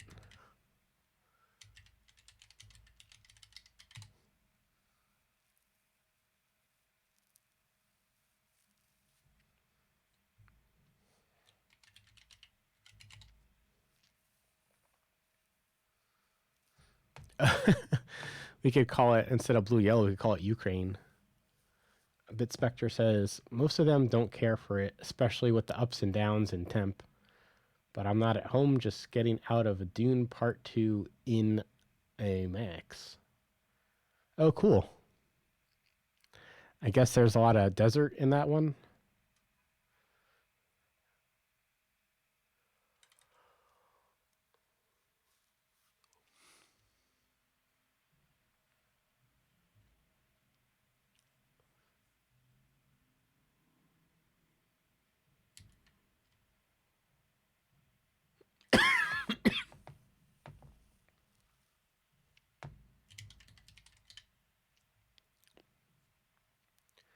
It's warm there.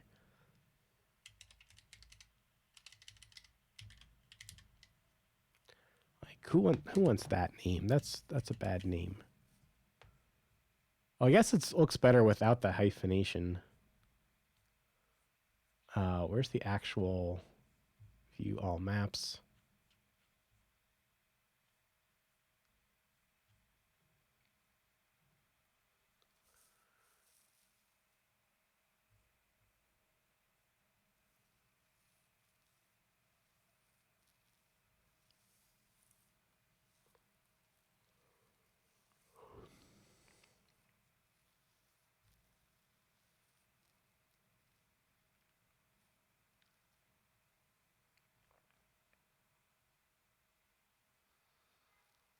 What do we want to call this? Is there a shorter word for yellow?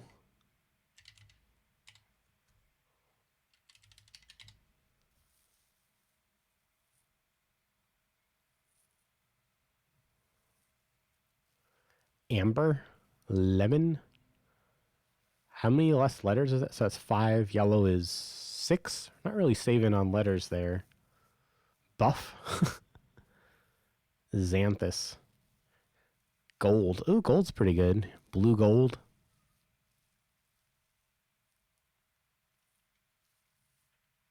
Really?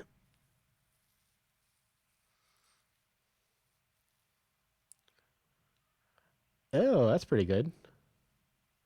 YLW.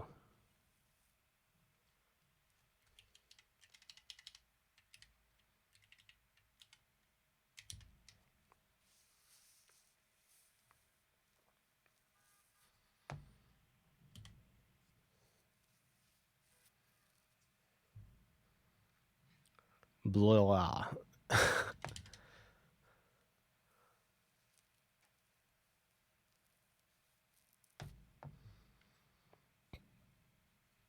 Hyphen or no hyphen?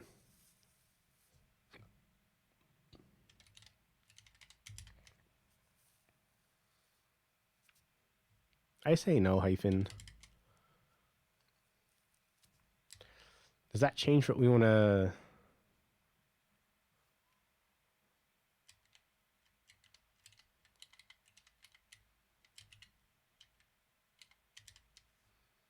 Should this be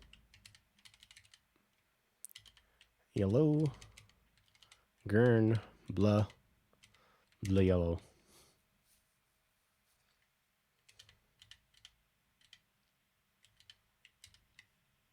So this is, so these two are the same number of letters now. That's fine. 6, just like too much more than 6 is too much. 6 is fine. It's a bit of a stretch, but it's fine. Thank you for yellow.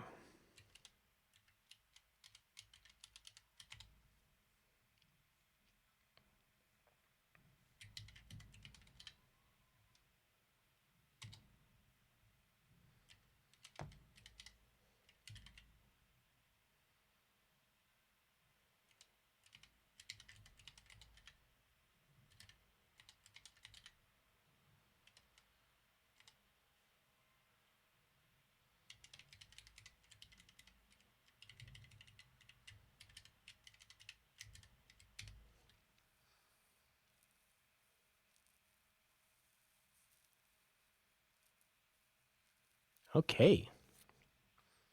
Feeling good about that.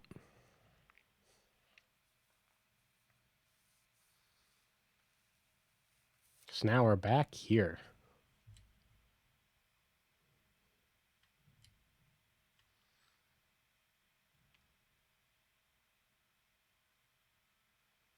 Yeah, so what are these split on? These are split on underscores.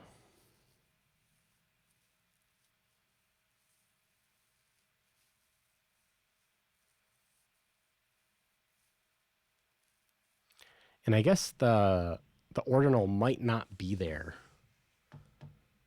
Like an ordinal of 0, I think we'll just leave off. I think that's just gonna be too confusing. Or if we want to use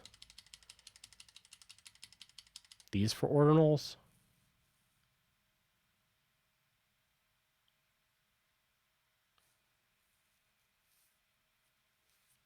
That could be interesting.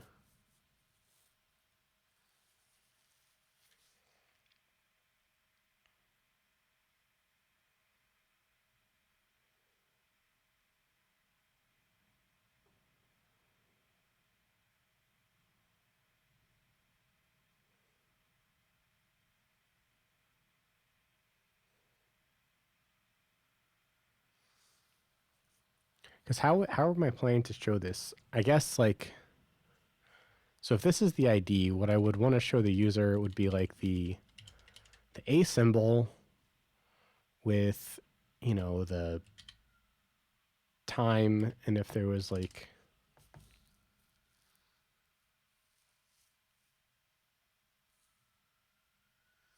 I guess I don't know how many trains are going to be starting at the same time. We could plan for like up to 10, have like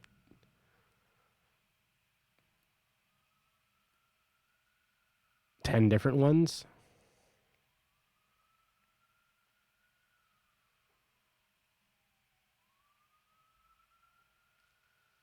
Like essentially use emojis instead of the time to talk about different trains.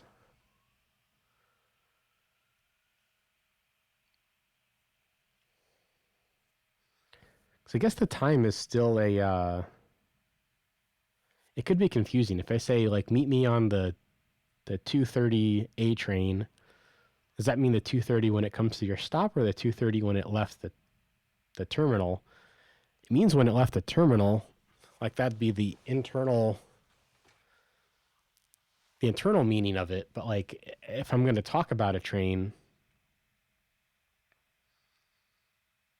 how many emojis are there? There's lots.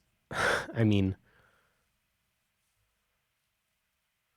but then it would just start to get silly. Like meet me on the airplane A, and that means like so you could have like one for each minute.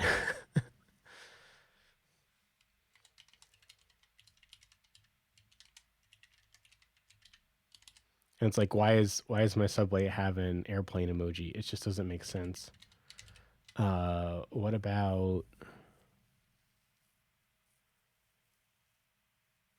about these symbols? Those are not pretty. We could draw our own.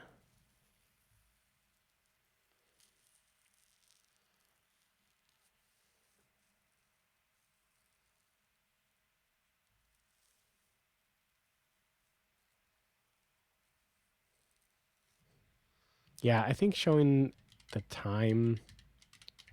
And I'm gonna have to talk to someone about what the best move is.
So if the second one isn't there, then then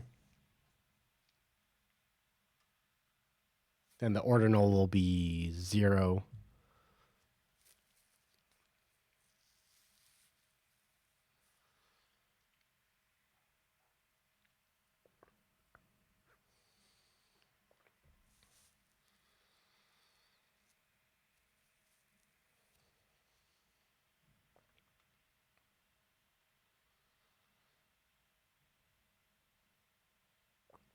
Yeah, I can't use a guard here because I want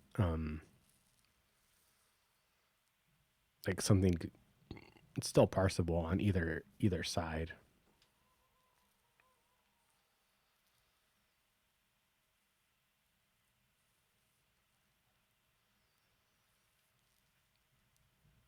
So let's see. I guess we'll do the side where it's not there first. So that'll be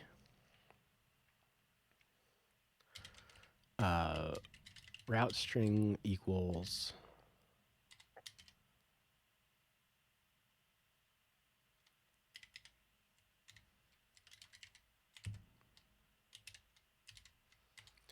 and then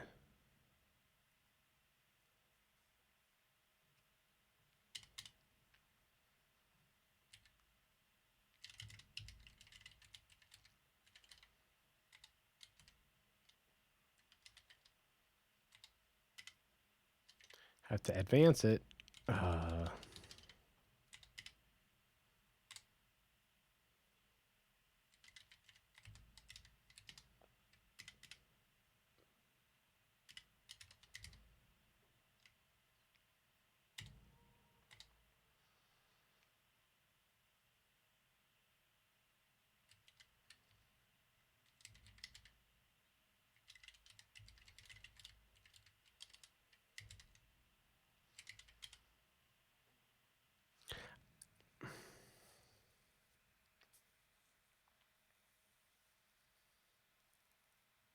Yeah, once we get these strings, they're gonna parse the same. Maybe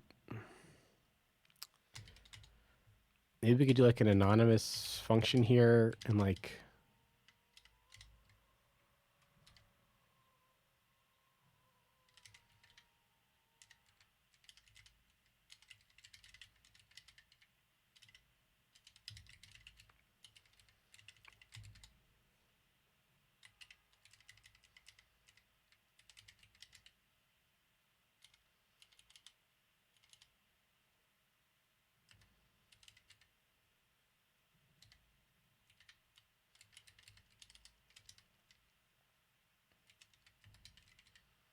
then return these three things as a tuple.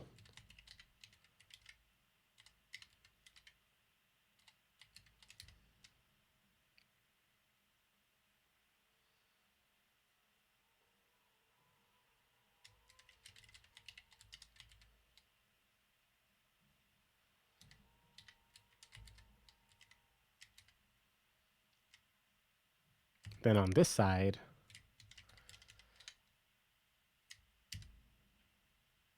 I guess the route string is the same on both sides, actually. Yeah, I guess that is clarifying. Okay.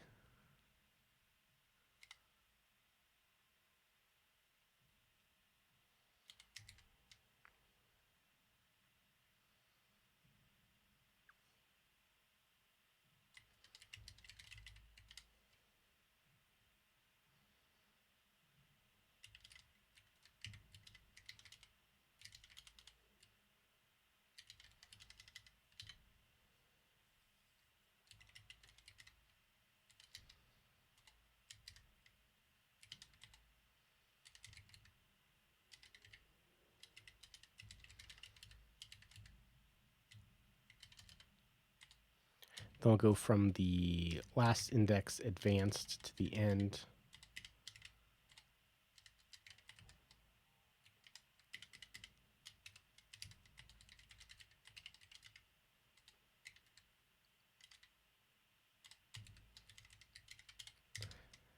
That looks awful, doesn't it?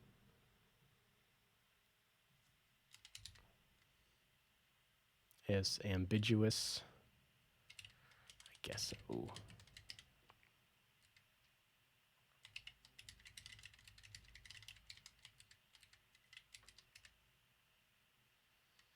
Cannot convert. Oh, need to wrap it in a string.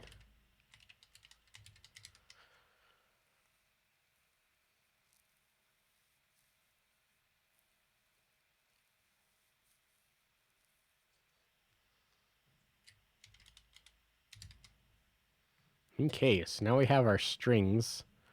This is so opaque. I blame this business. If we had like a nicer way to do this.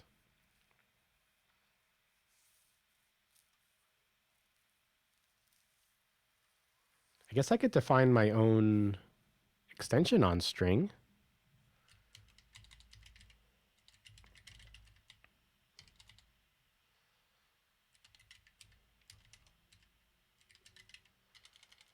I mean, I guess. I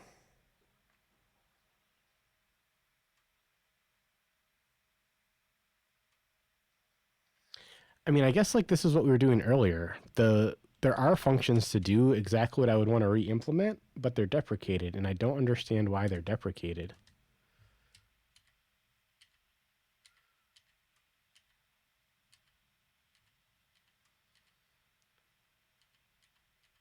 Oh, we don't even have the the Stack Overflow up for it to see if they talked about why it was deprecated.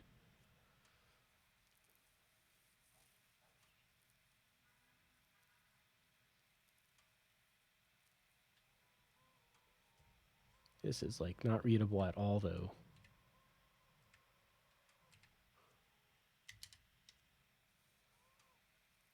Expected expression after operator. Does that mean I need a space here?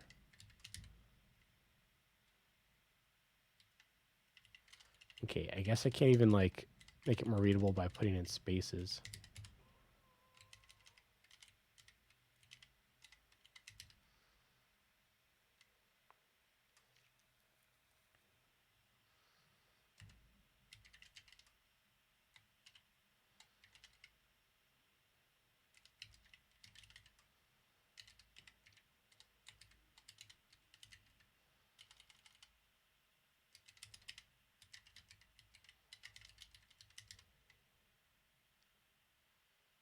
Oh, I guess I need to guard it.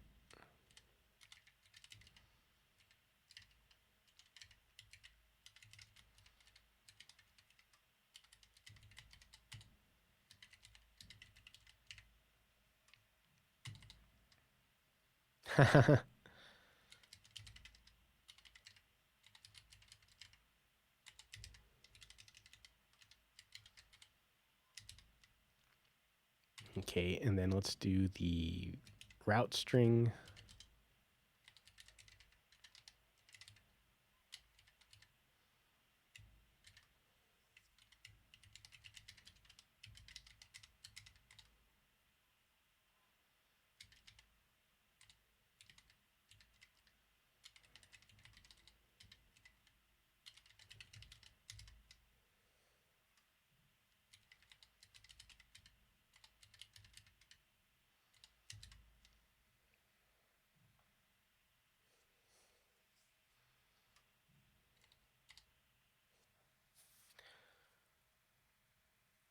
So if the ordinal is nil,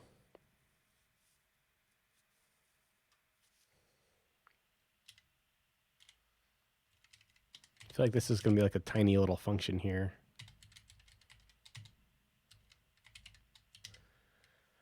Oh, sunlight.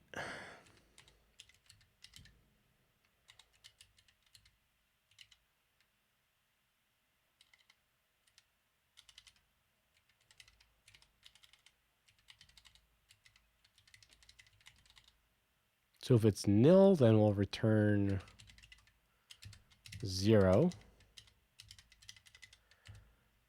Otherwise, we'll parse it.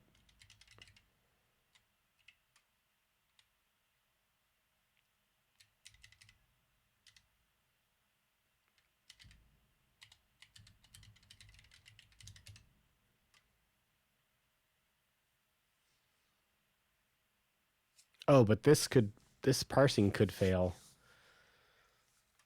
Ugh.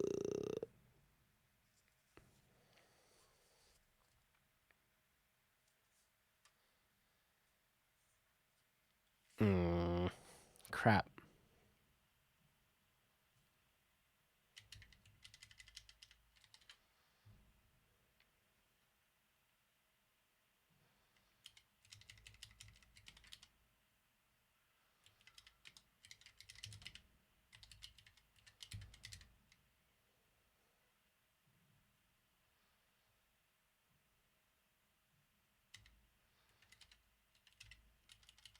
Can I do it this way?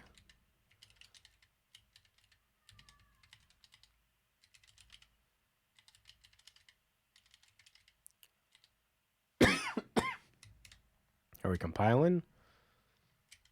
Almost. Okay.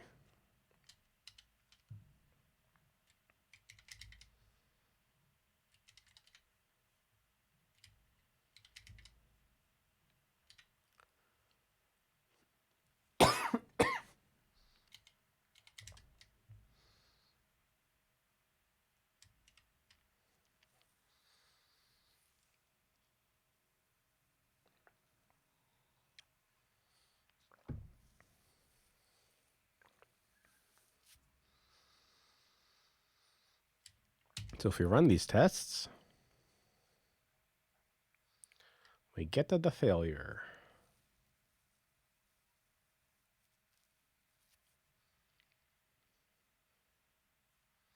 Because it can't find a dot.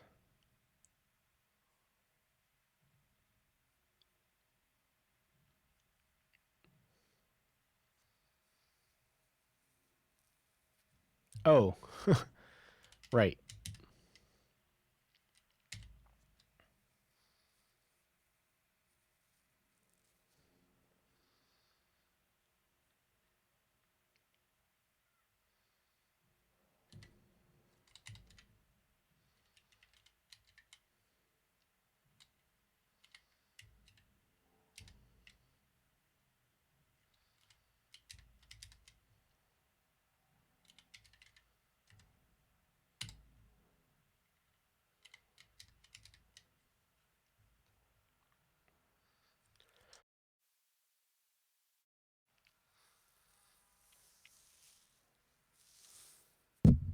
Okay.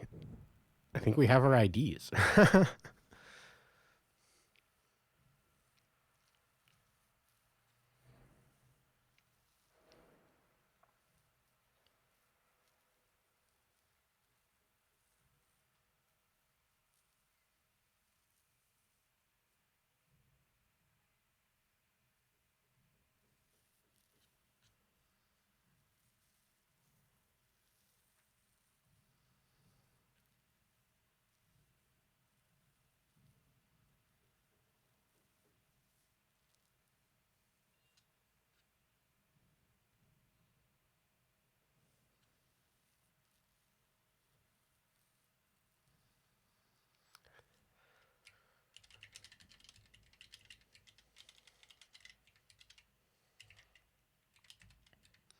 and rename.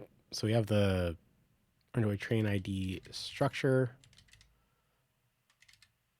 and we rename the path IDs. But I guess one thing we didn't do is the other way. ID.raw value.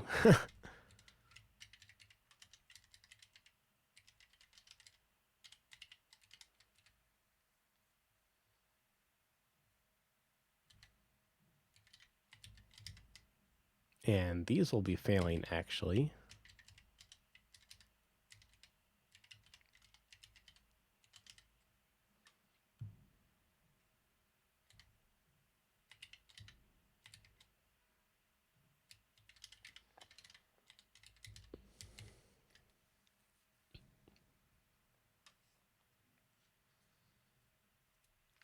Cool. So let's go ahead and implement that.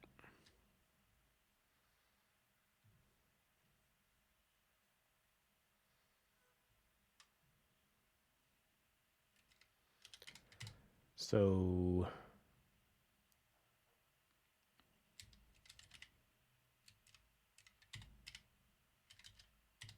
is this thing implemented?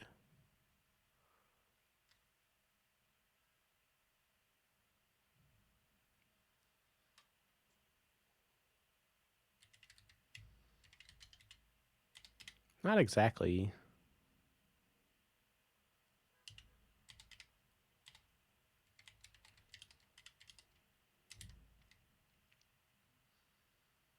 Executive statements. Oh, and it just needs a plus sign.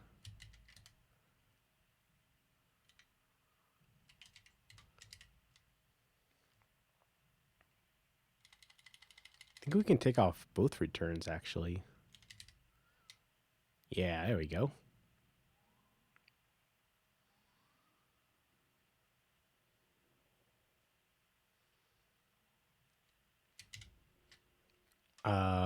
Why do I have two of these?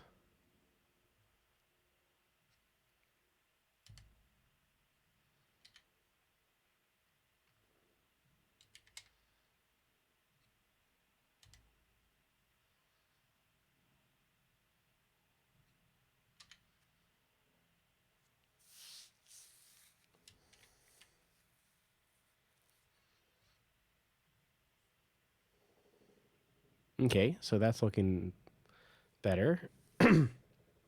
So plus an underscore.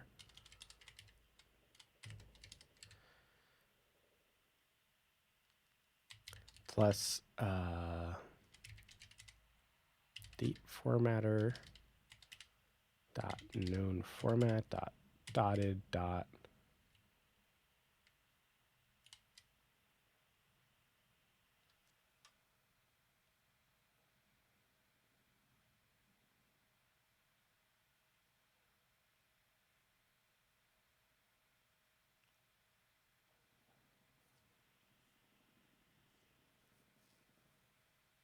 Oh, I don't have a toString.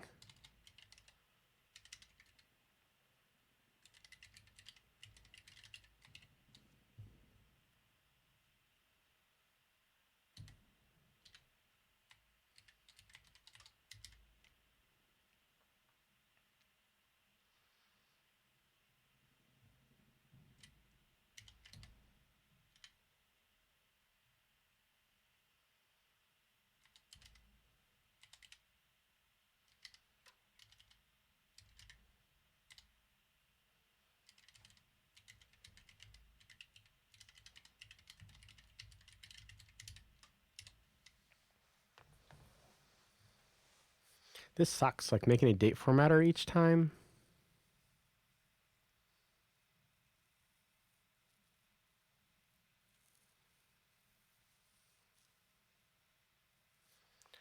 I guess I could keep him around.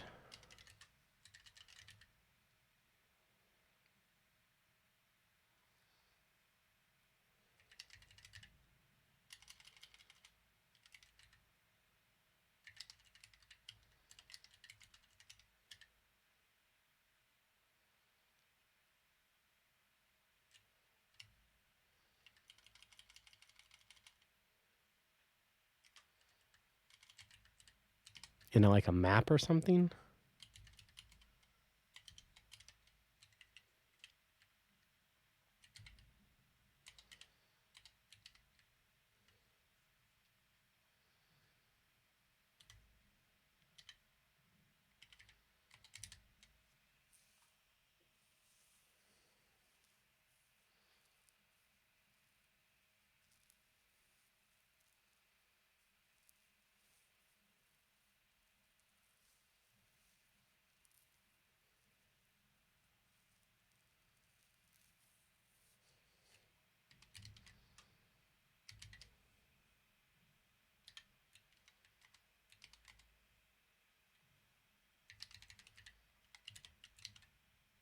Guess we can keep this private, actually.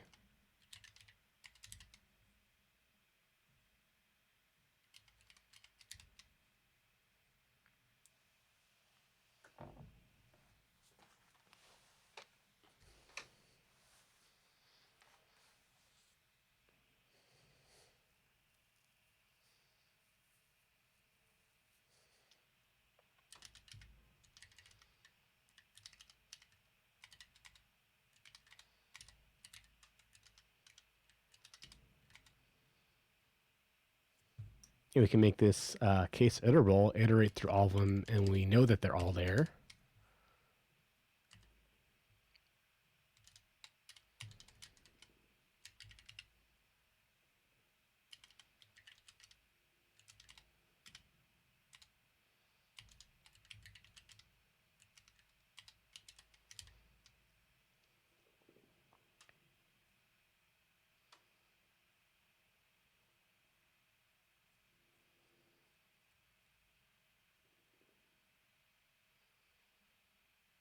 Oh, I just didn't finish writing it. I'm like, what's wrong? So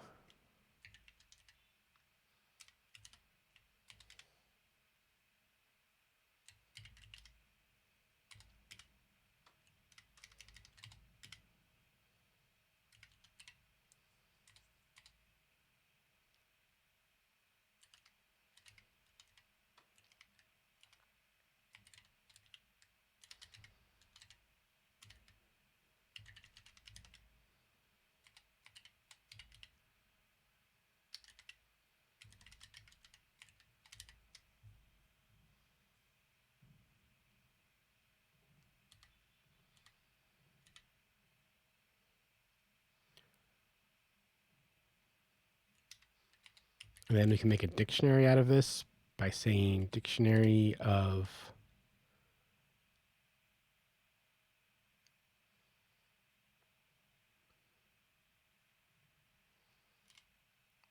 I think like this.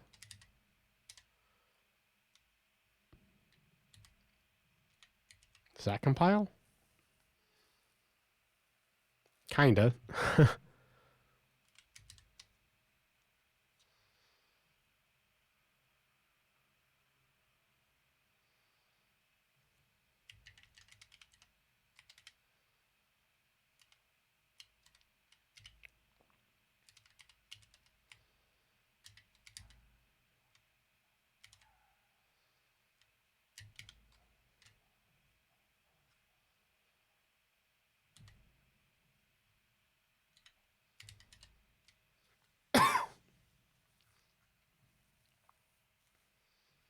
Okay, so back to here.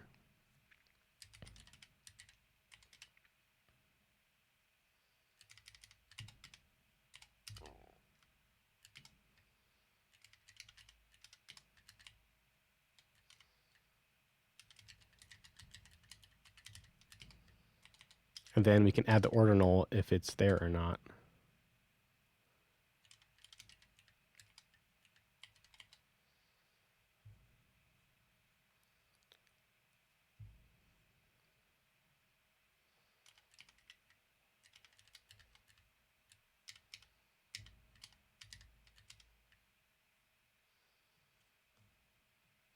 Yeah, so are we gonna do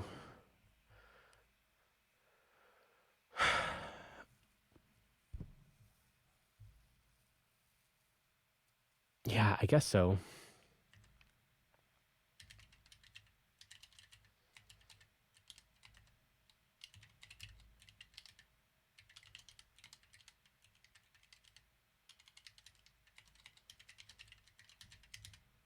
Something like that. Build failed.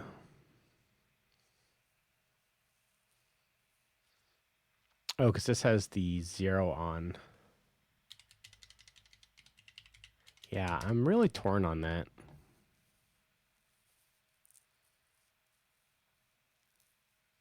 Range requires lower bound to be less than the upper bound.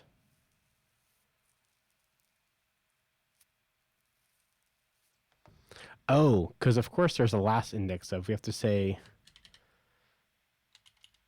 and last does not equal the first underscore index.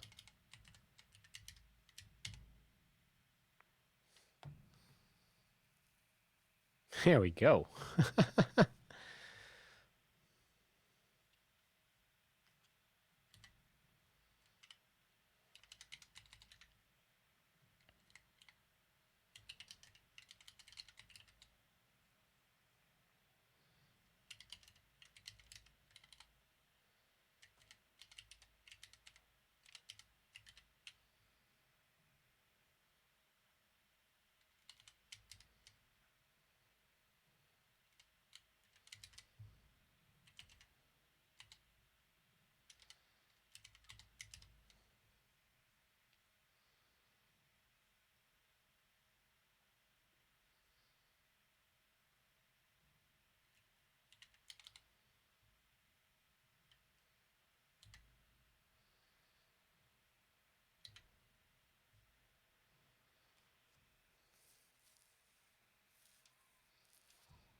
Randy says, this is making me think of a quote from Paul Hudson.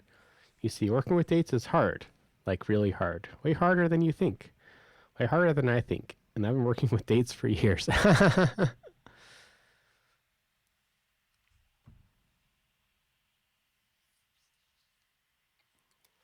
Yet another reason to end daylight savings.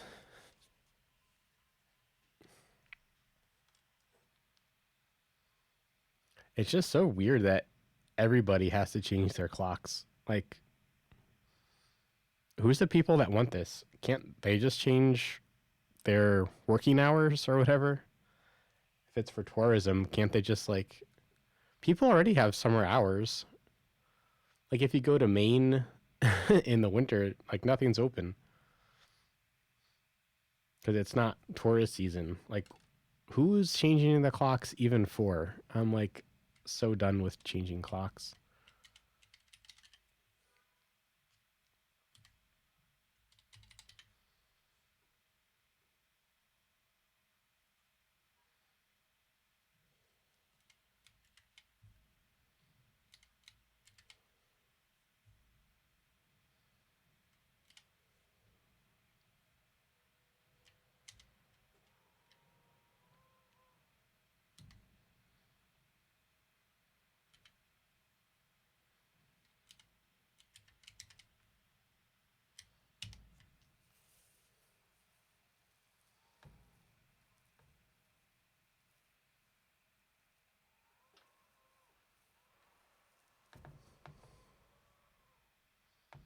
Oh, right. I didn't update all of the fields. Cool. Randy says, I thought that daylight savings was for farmers way back when. Uh, my granddad was a farmer and he hated daylight savings. Complained about it all the time. The cows need to be milked at the same time. The cows don't have daylight savings.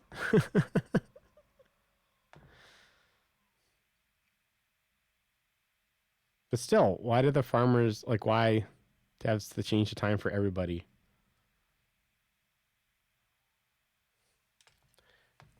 It doesn't make sense.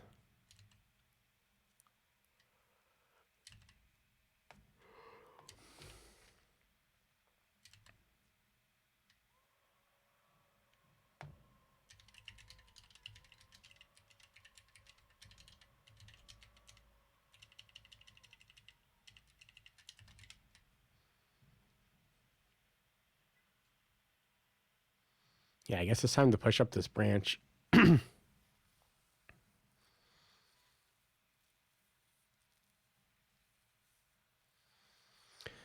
Cool. Well, that was a nice big chunk of work we got done.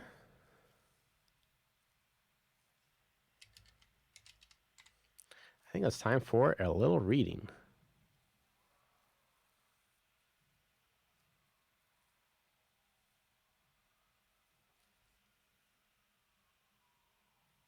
Does this work? Didn't exactly work. Hey, thanks for following. Why is this not working?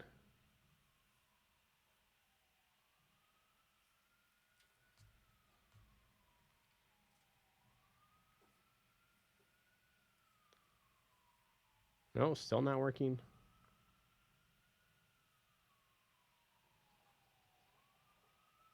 Oh, it's going from the other screen. Good Lord.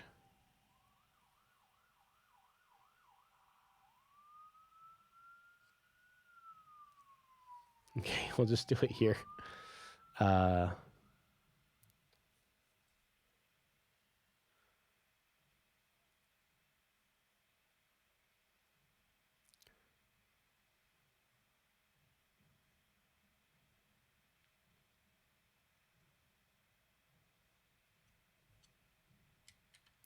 Okay. Tuning Out by Rick Rubin from Living the Creative Act. In parens, undermining voices. He writes, "We may take years, even decades, to create our first project." Oh, that's so true. There was a time when like all I wanted was to create a project. Like anything. I just want a project to be made. I want my first dollar that I make myself, not through an employer. Thanks so much for following. And yeah, I made my first app. I don't remember exactly what year. Let's call it 2011 or something. And I did make a couple. I think I made 3 sales of the app. But it wasn't like a popular like app. Like now I finally have my Subway app that a lot of people are using, that a lot of people really, really like. So I feel like I finally have made my first project. Anyway, 8 years into making this app. When was it published? 2016. Yeah, so it's been out 8 years. Anyway, okay, so he writes, "We may take years, even decades, to create our first project. It typically develops in a vacuum, in an ordinary way, in a conversation mostly with ourselves and my girlfriend at the time.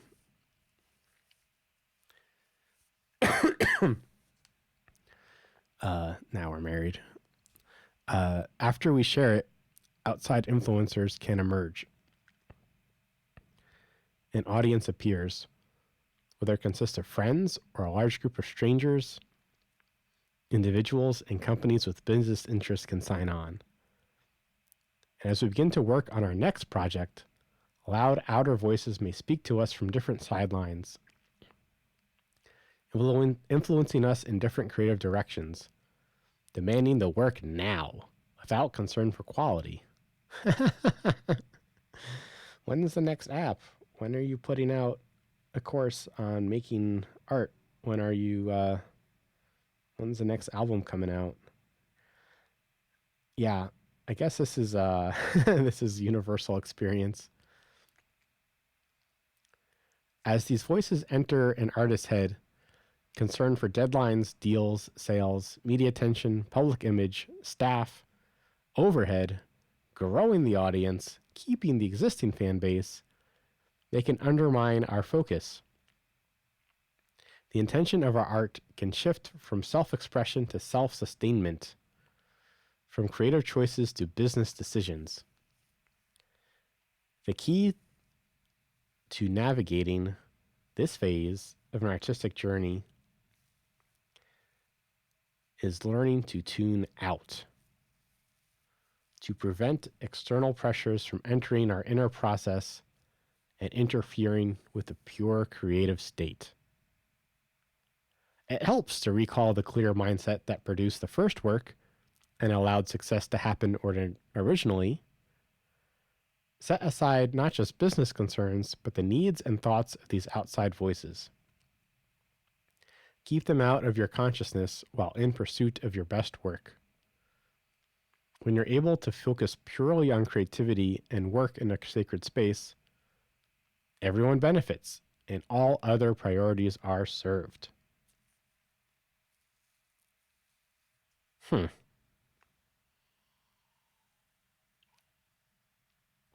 Randy says, this sounds like how AAA video game companies work now. Ship now and screw quality.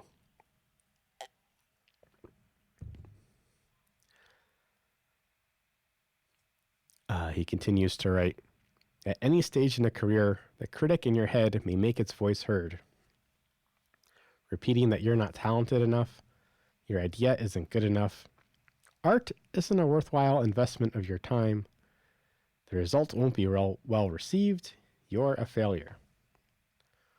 Or there may be a contrary voice that tells you that everything you do is perfect, you'll be the greatest phenomenon the world has ever seen. More often than not, these outer voices that were observed early in life, these are outer voices that were absorbed early in life. Yes, 100%. Perhaps a critical or doting parent, teacher, or mentor. These voices are not our own. We have internalized someone else's judgment. That's a great way to put it for those of you familiar with IFS. So it can be met with the same indifference as the other random chatter.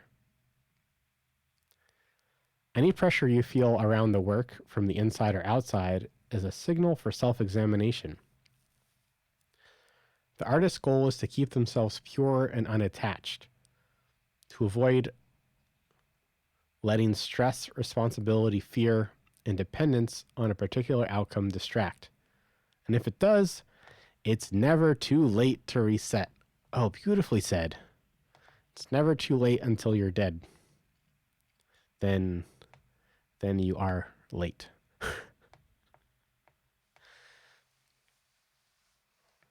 The first step of clearing is acknowledgement. Oh, he's going to tell us how to clear. I wonder what he's going to say. Notice yourself feeling the weight of self-criticism or the pressure to live up to expectations. And remember that commercial success is completely out of your control.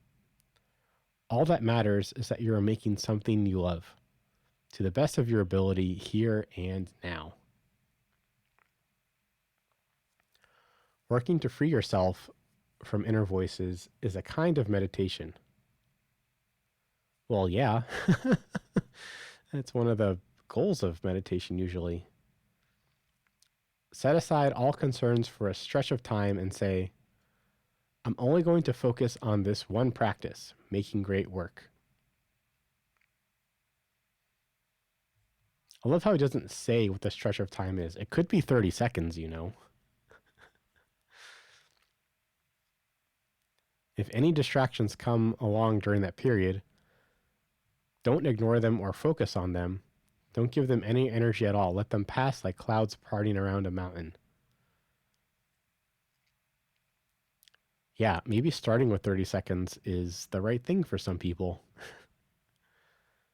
Yeah, he's basically saying like how to meditate, but using your work as the focus of the meditation.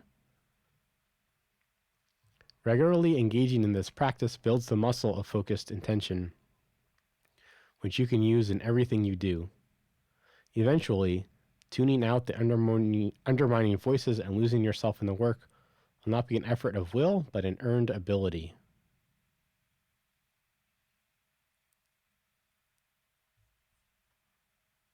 Oh, he just stops. Yeah, that's one approach. Like learn to tune them out by practicing. I guess there's other ways too of like making peace with those moments, which is perhaps, a more therapeutic approach. It's one that I've been using.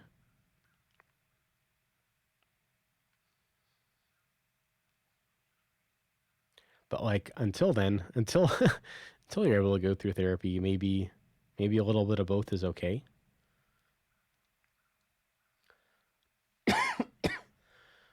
Because I guess for me, like those voices are absorbed by me. They're part of my inner harmony, and I want to have inner harmony with everything. I don't want to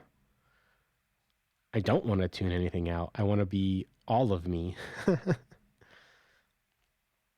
I want to put all of myself into what I do. So I don't want to practice ignoring part of myself. Um, but if this advice is helpful, you should do it.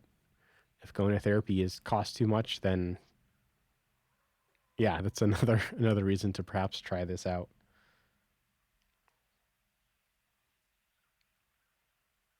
But I guess like either way, like the idea of using your artwork as the focus of your meditation, like instead of your breath or like instead of like a bell, that is pretty interesting.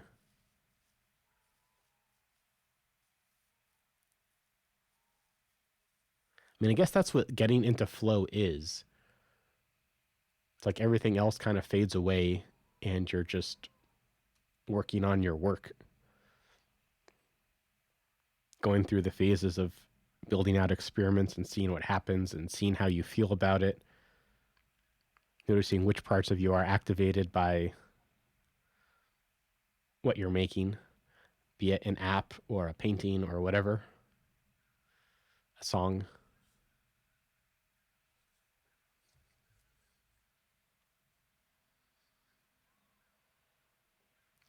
I guess I'm not exactly sure what he means by the same indifference as random chatter, like these inner critics. No, excuse me. I don't know. I'm just so against like you need to silence your inner critic. Like, I don't know, man. It's like it's trying to protect you. It's trying to if you try to ignore it too much, it might just get louder. It's it needs attention too. It needs its own healing. Randy says, I love how he is covering both the outer voices and inner voices in this. Both impact us. Oh, that's true. Yeah. Yeah, I'm not sure when to try to make peace with an outer voice. I I often just ignore outer voices that I don't like.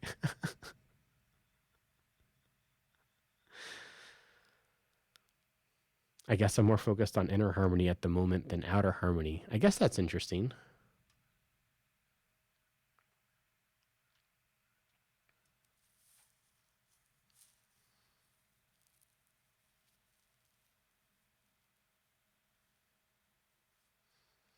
I do like how he says like make its voice heard because yeah, if it doesn't feel heard, it'll get this inner critic will get cranky and try even harder to get your attention.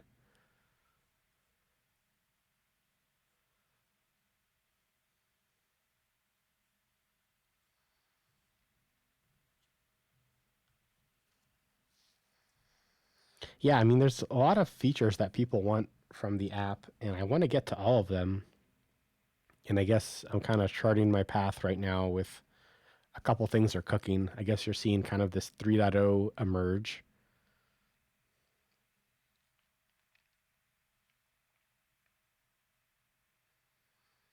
But yeah, there's other stuff cooking too. What a fun book.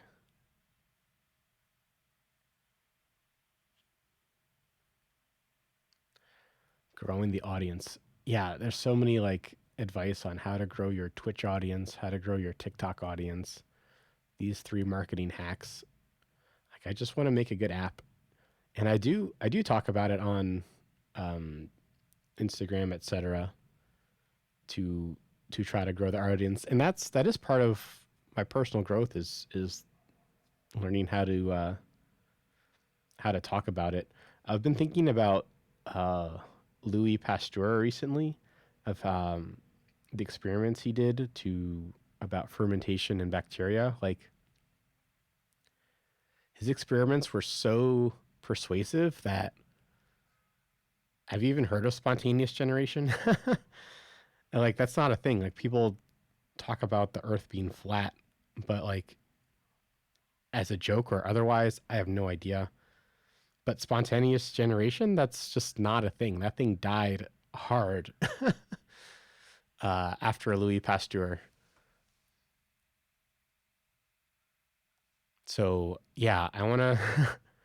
I hope that whatever I discover, I can make an experiment that really, really communicates it to other people. There's this TikToker in New York City who he talks about cars, and he'll like be walking through traffic, like all the cars are in like stop and go traffic, bumper to bumper, and he's like, look at all these car activists who are showing how terrible car traffic is. They're just showing how unscalable cars are. Obviously, they're not actually activists. They're just car brain folks driving around. But yeah, cars don't scale. And I don't know. I wish there was but people who are like in it are like so against alternatives, it seems.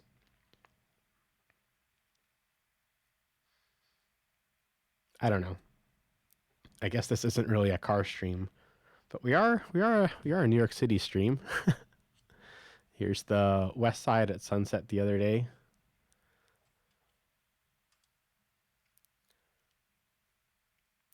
Cool. It looks like chat's died down about this, and I finished my work for this session. We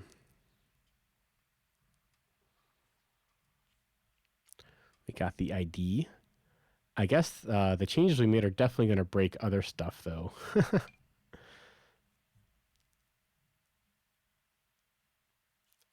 Where is something else?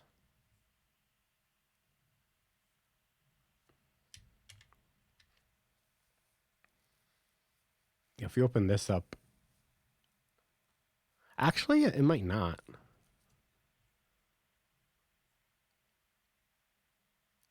Missing argument. Oh, so we can just kind of add this in here.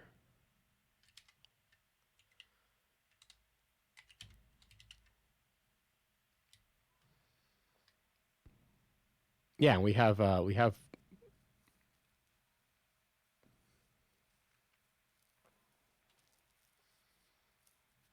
both constructors here.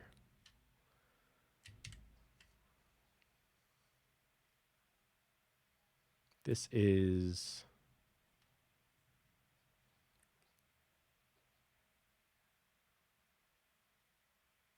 what is this? This is SQLite tables. Oh, yeah.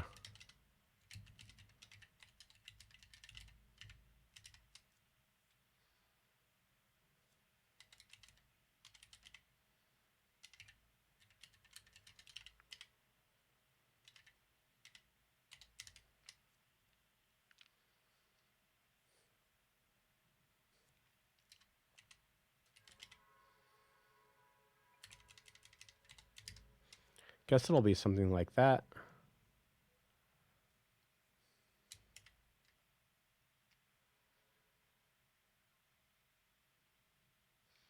Should we force unwrap this? I guess so. It came from us, so it's going to be parsable.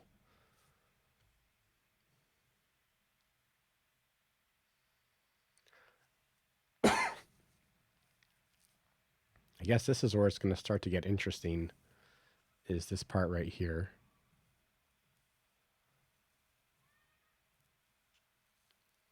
Oh, this is just a copy, though.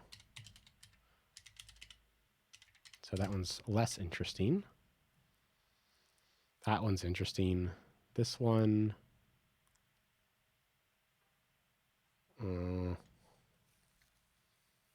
Where is this used? If I comment this out, are we still alive?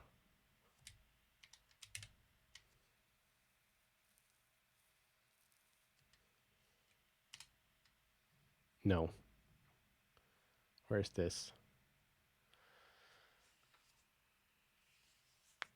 Oh, this is where we ingest.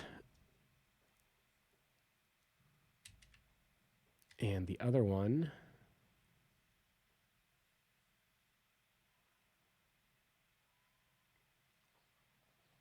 where's this one called? If we comment this one out, are we still alive?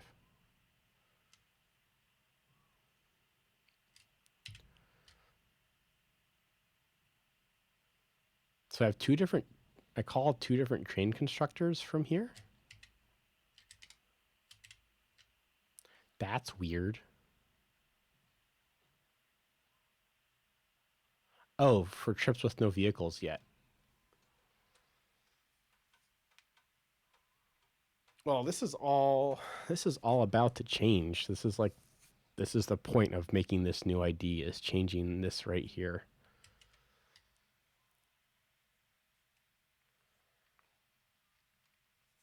Randy says, I wonder what a creative app that demonstrates the efficiencies of city public transit versus cars would look, coming from your intuition. Yeah, I don't know. SimCity seems to promote cars.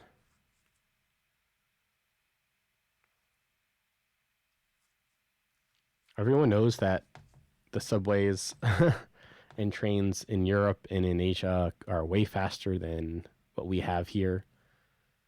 We used to have a lot of trains. And I guess they all lost, all the train barons lost to the oil barons, I guess.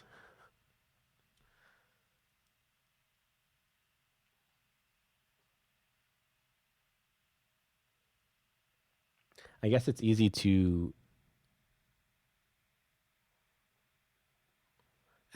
no, that's not true. I was going to say it's easy to glamorize the train era, but they had train barons.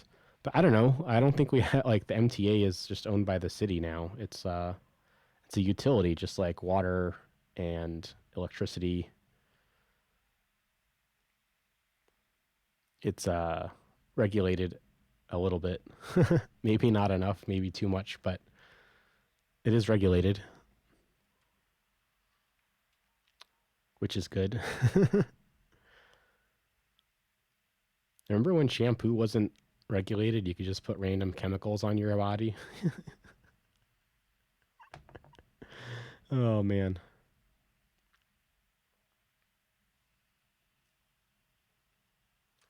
Randy says, I was just pondering a creative app outlet for you to express your thoughts and feelings on the issues.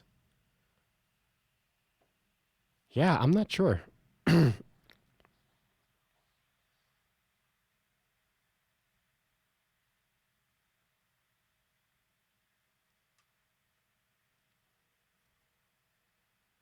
mean, I guess my current message is cheer for each other, as kind of an updated way of saying, I guess, you know, the one rule, finding the good in each other and yourself, or something like that.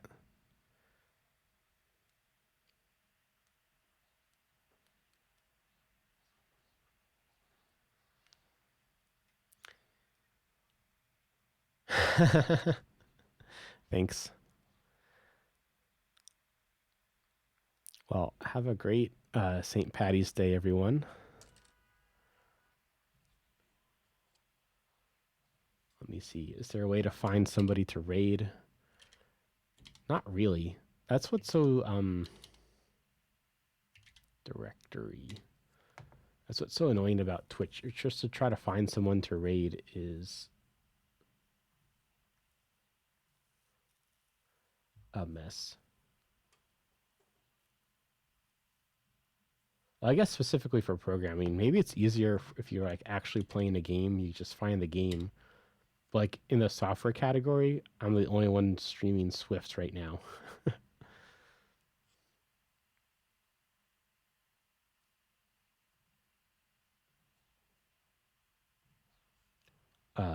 iOS, just me. Vapor, just me. Like Scala, no Scala. I wonder if they could have like categories like by language or something. I guess that's what tags are supposed to help with, but like, I don't know. I don't know how to find somebody to raid.